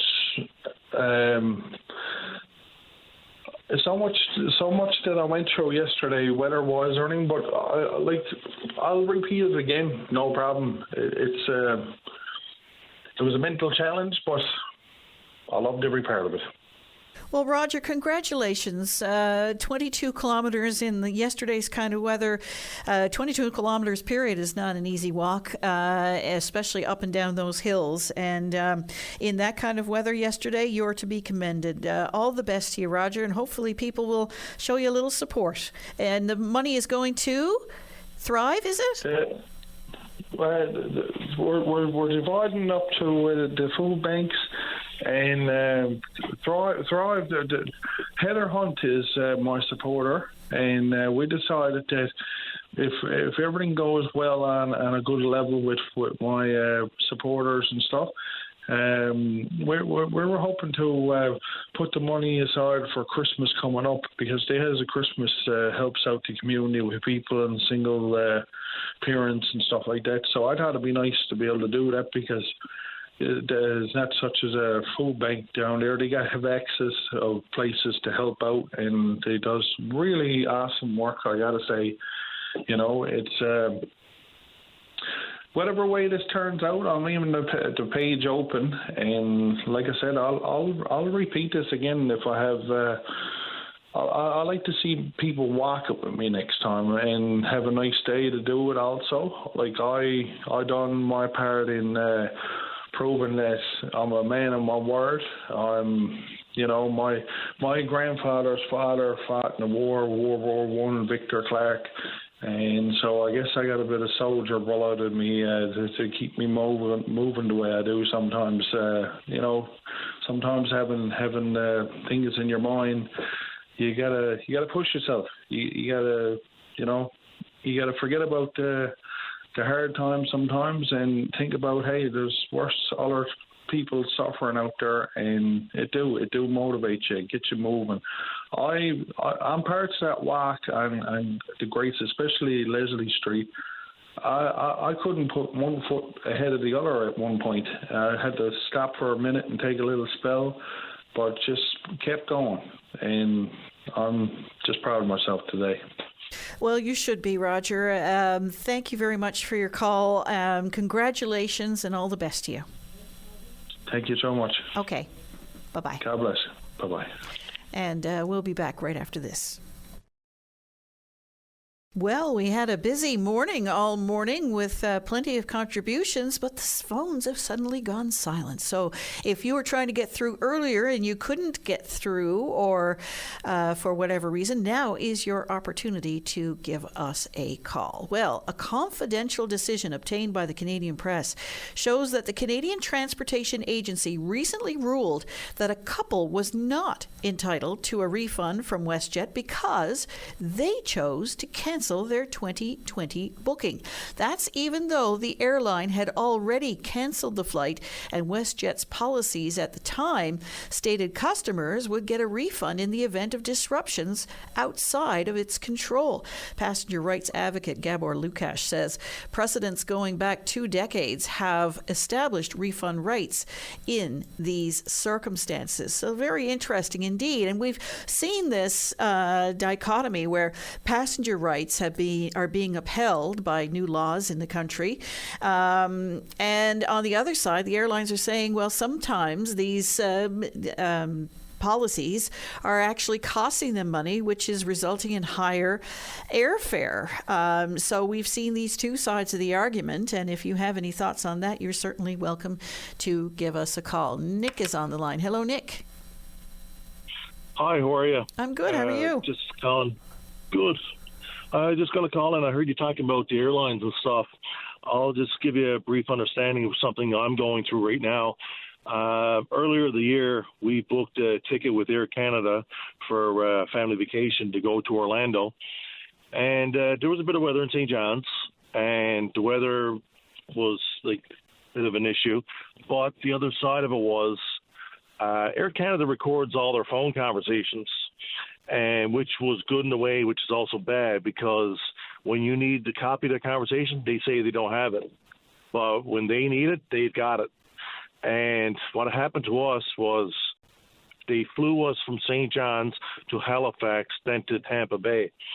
And on the course of a phone conversation we had, Air Canada's rep, which she was really great to deal with at the time, she was actually telling us that they were going to compensate us for a hotel because we never booked an overnight, and we had to overnight in Halifax, which was fine. We didn't mind, just to get out of St. John's. And from there, we'd fly directly to from Halifax to Toronto, then and then to Tampa Bay. It was Halifax, Tampa Bay. So then the issue was once we got to Tampa Bay, they will get us transportation to Orlando from there. Once we got to Halifax, this is where the nightmare starts. We asked for our hotel when we got to the gate, to the Air Canada customer service desk, and they knew nothing of it. So me and my family couldn't stay in the airport all night, so I went out and booked the hotel. Lucky to get one, because there was something on the go in the area, and everything was booked up, so we managed to get one. I paid for it. Air Canada said, we only pay up to this amount, and this is all you're getting. That was an email. So when I finally made a claim for it, and they paid $200 out of the $320 I had to get for a room. And once we got to Tampa Bay, they did the same thing, went to guest services, asked for, are we going on another leg from Tampa to Orlando, or are they getting ground transportation? We didn't know nothing. All we knew, they were going to get us there, because our original ticket booked and paid for was St. John's to Orlando, Florida, which basically in the APPR and so forth, it states that they have to carriage, it's contract of carriage. They have to take you from where you're to the original destination on your original ticket. So they left us in Tampa Bay high and dry. We had to find our own way from Tampa Bay to Orlando, sitting there about 6-7 hours just trying to figure out how to get to where we were going. And with Air Canada people telling us they're going to see what's going on and so forth and that. Anyways, finally, after a day, spending half a day in the airport and so forth, we ended up having to pay our own way. We got somebody we knew, paid him a bit of cash. He got us from Tampa Bay to Orlando. And I took Air Canada to small claims court. And under the APPR, under delay of flight or refusal, basically it states that you're due compensation. And their lawyers are arguing, and Air Canada is sticking by their lawyers, stating that no compensation is due because I was given the lawyer, just to toy with her, I was giving her different numbers of stuff. Like I would just make up a number and say for the distance from the two airports, she would go by that number and say that, oh no, that's considered a sister airport. Well, meanwhile, it's not. And sister airports are close proximity to each other. These two airports were over 200 miles apart. And then she would use my numbers and just give me a bit of BS to try to shut me up. And I knew she was lying from that point on. And then there was another time, we're talking about phone conversations, because I subpoenaed the phone conversations from Air Canada and myself that day because, as they say, they record all calls, but only to their benefit. Nick, I'm afraid we're up to news time. Can you hold through the news and finish this conversation? Because I think there's a lot of people who would be interested in what you have to say. Yeah, there's a lot to this one. All right. Just hold for a moment, if you don't mind, and we'll go to news with Brian Medore, and we'll come right back to you. All right. I'm going to put you on hold there. That's Nick. We're up to news time with Brian Medore. This is VOCM Open Line. The Tim Powers Show. Join the conversation weekday afternoons at 4 p.m. on your VOCM. And we're back. Linda Swain in for Patty Daly, who's often, you recall, before the news break, we were speaking with Nick about his experience with Air Canada on a trip that was supposed to be from St. John's to Orlando. It ended up being St. John's to Tampa Bay, and that's where we left off in the story. So, Nick, what happened? Yeah. So anyways, they left us in Tampa Bay, and we were told, I actually asked Air Canada's lawyers for a copy of the phone conversations. Now, this is the funny part. In the phone conversations, the lady, all she talked about was compensation, because we had to overnight, and at the other end of it all, we got stranded in Tampa Bay when we should have been landing in Orlando at final destination. So anyways, dealing with their lawyer is a bit aggressive about it. She's, how do I say, she gets on with saying that, oh, no, that's not right, and this and that. But anyways, I asked for the phone conversation that I'd said to the judge in small claims. I said, if we get the phone conversations, this will be a cut and dry case. Won't have to do nothing. Everything will come out sound and simple. Anyways, let's just say, the only phone conversation he came up with was the first one that was made, and there was a bit of frustration in the phone call, and they got to show what they wanted to show, let's say. And then the second phone call and the third phone call in that day, which the third call was what changed, that took us to Tampa and talked about all the conversation. Apparently that call is no longer recorded because they only they saved her stuff for so long. Like I gave a bit of BS to the lawyer just to see what she come back with after the first time I did it. And she came back and I said, Air Canada told me that they saved her phone conversations up to 2 years. She came back an hour later stating, "Oh, that was what they used to do. They don't do that no more. They only save them for 90 days now." And the funny thing about it, Air Canada never did save them for 2 years. It's just I threw a few things at her just to see if she'd take the bait, and she did. And basically, they basically just try to BS you in court and drag it out. And the best thing people can do, in mine right now, I'm still in court, and I got a trial now set for October because they just don't want to see any part of it. Because I don't know why, but they're the ones that did me wrong. I didn't do anybody else wrong, and they just think that it's all fair and proper that they can do this stuff. Like if this had been a 15-year-old child dropped off to Orlando, dropped off to Tampa, but meanwhile his home is Orlando. I mean, what would he be able to do if he had no money in his pocket? Like this is the sort of stuff that you got to look at. Stranding passengers like this is not a thing that should be new and the new norm. So how did you get from Tampa then to Orlando? I had to pay somebody to bring me there. Drove there. You and your family, I imagine. This was a family vacation, was it? Yeah. Yeah. Yes. We all had to drive. We're staying at Windsor Hill Resorts. And at the end of the day, Linda, like these airlines, they think that they've got everything and that everything's by the book by their end. There's a group called Air Passenger Rights Canada on Facebook. It's ran by a bunch of lawyers. Gabor Ludak is the one guy's name that runs the group. He does a lot of stuff with the House of Commons up in Ottawa of revamping the APPR, which is the Air Passenger Rights of that the airlines have to follow.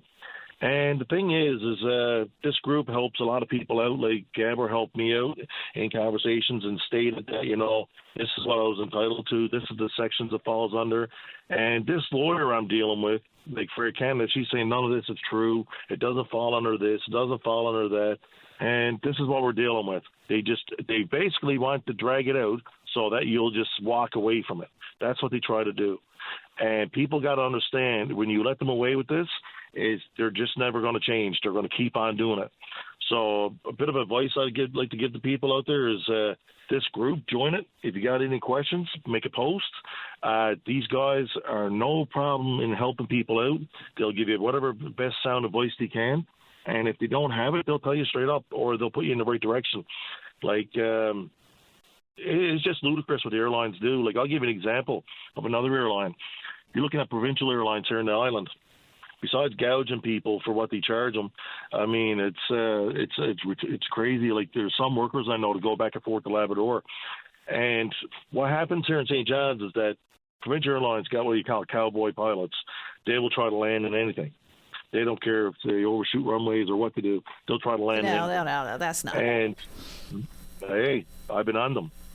I've been on them with one wheel touching the ground and shot back up.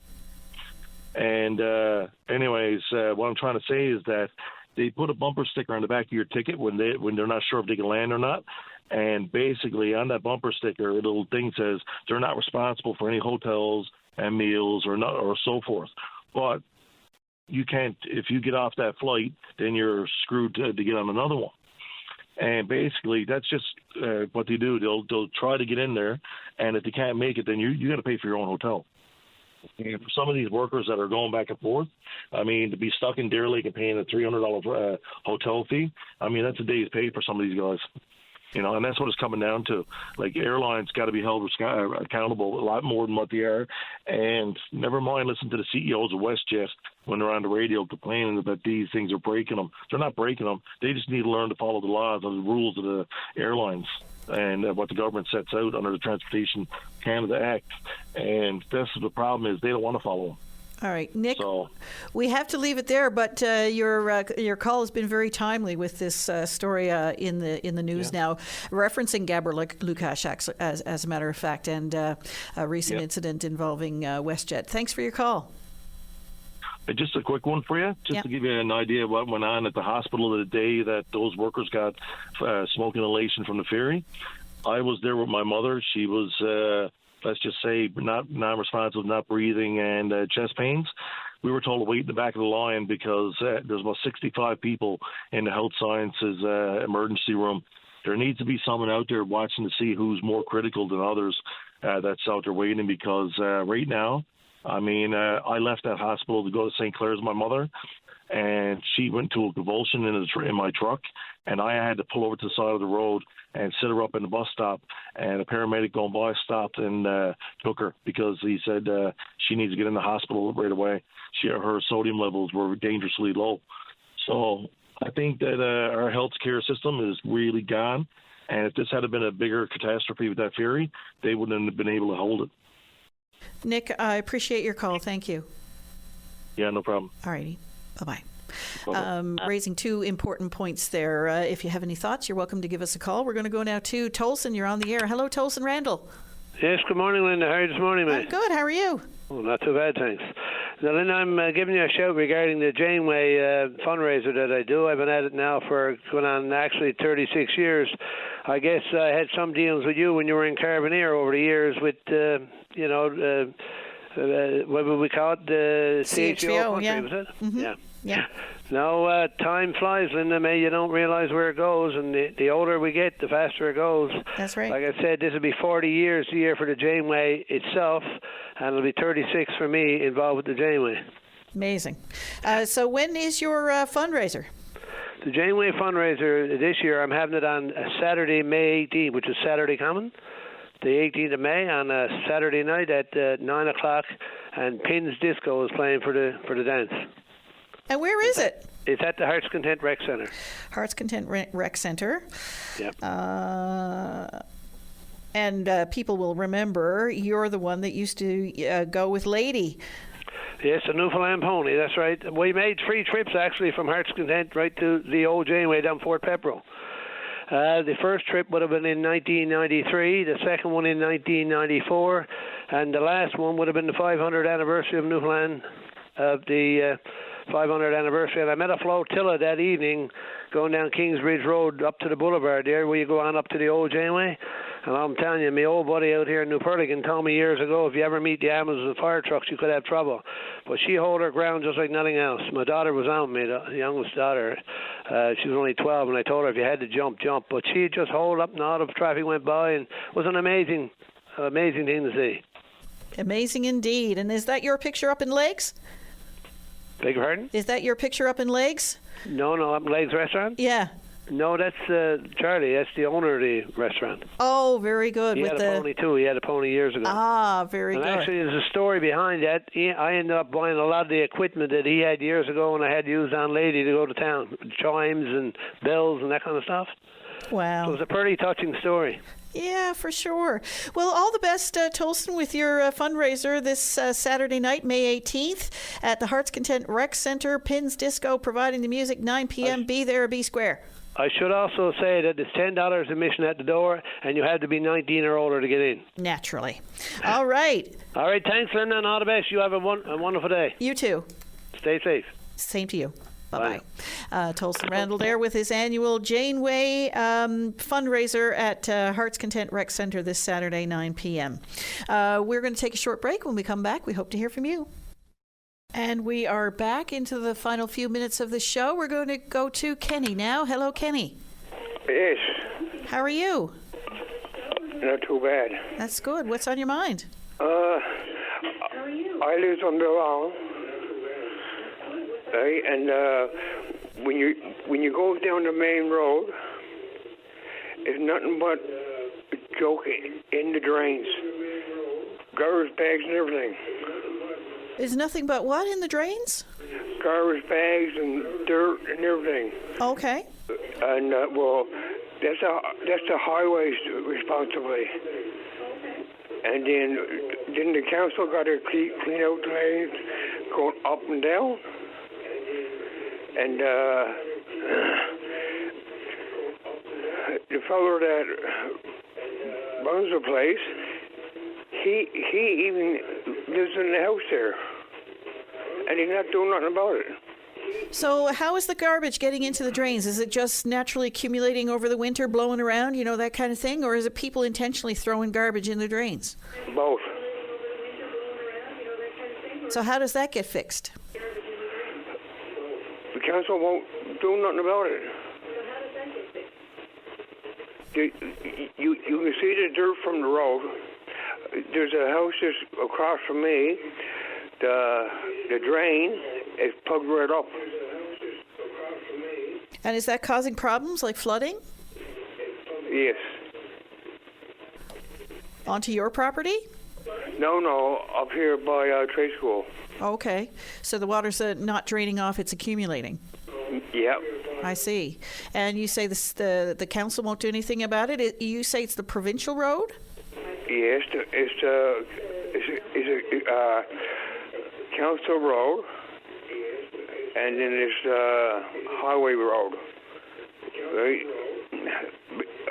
Going up each lane, up in the council drain, the drains are full right to the top.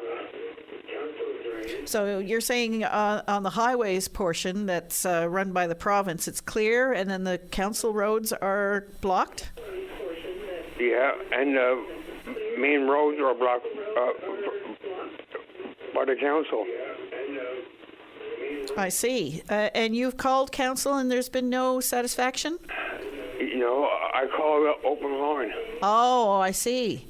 Well, maybe you should call council as well, just to make them aware of it. Oh, they hears me. Don't worry about that. All right, Kenny. Anything? They're over there, sat down listening to me now. Anything else on your mind? No, it's just the drainage. It's ridiculous. All right. Well, I'm glad you raised it. Hopefully you'll get some satisfaction.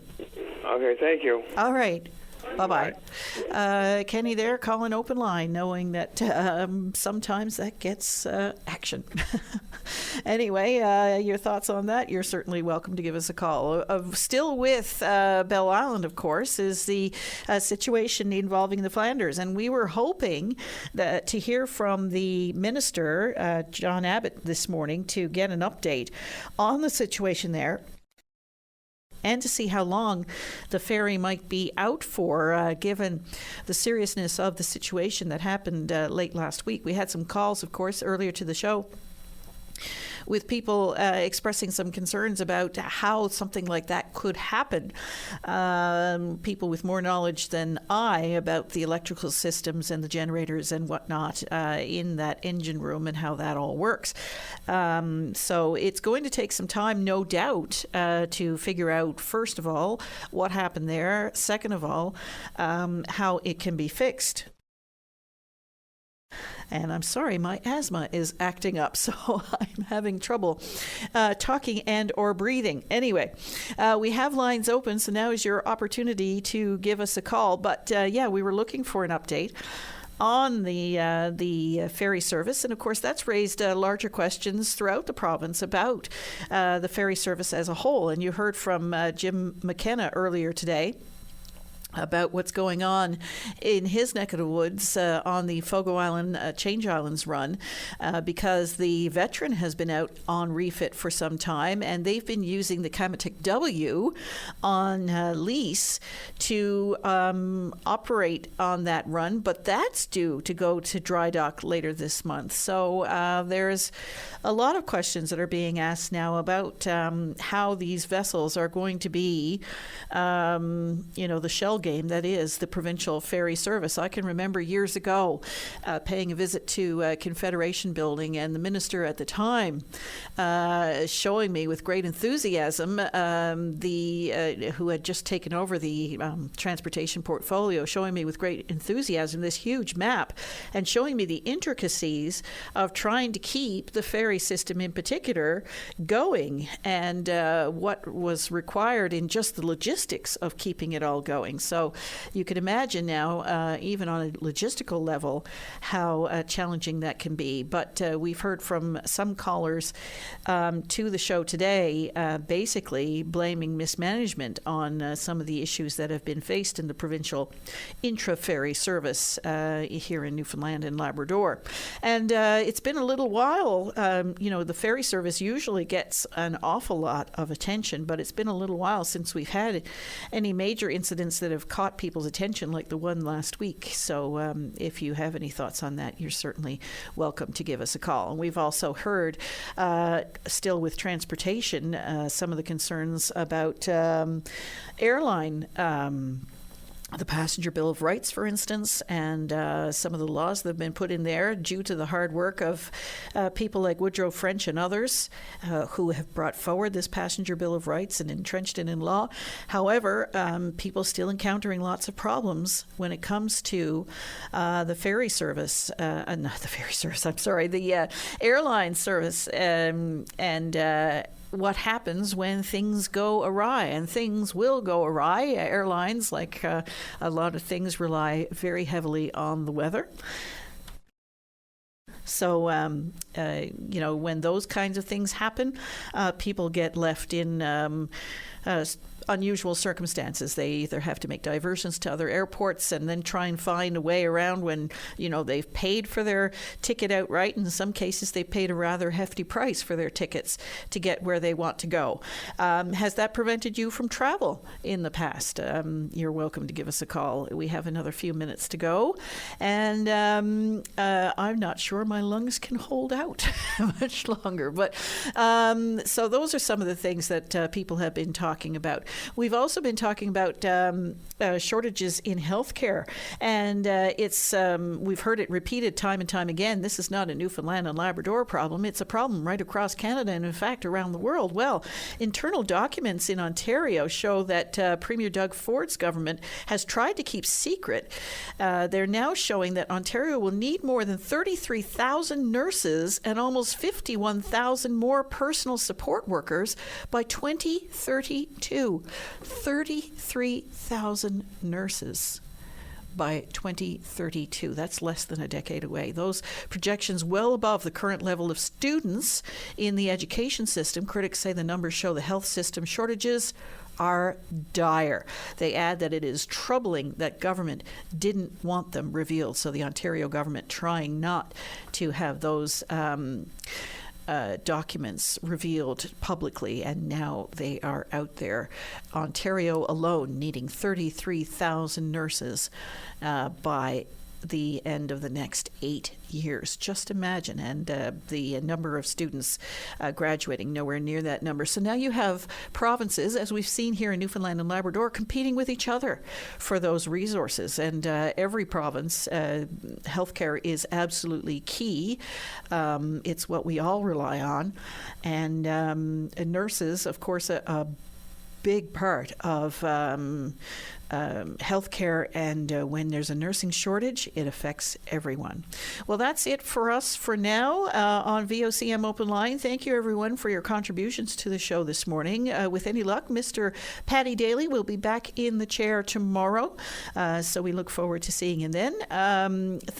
Once again, we are up to news time now, news at noon with VOCM's Brian Medore, and I'll give you all the news throughout the afternoon right here on VOCM. Thanks for listening, everyone. How to have fun anytime, anywhere. Step 1. Go to ChumbaCasino.com. ChumbaCasino.com. Got it. Step 2. Collect your welcome bonus. Come to Papa welcome bonus. Step 3. Play hundreds of casino-style games for free. That's a lot of games. All for free? Step 4. Unleash your excitement. Woohoo! Chumba Casino has been delivering thrills for over a decade. So claim your free welcome bonus now and live the Chumba life. Visit ChumbaCasino.com. No purchase necessary. VGW Group. Void where prohibited by law. 21 plus. Terms and conditions apply.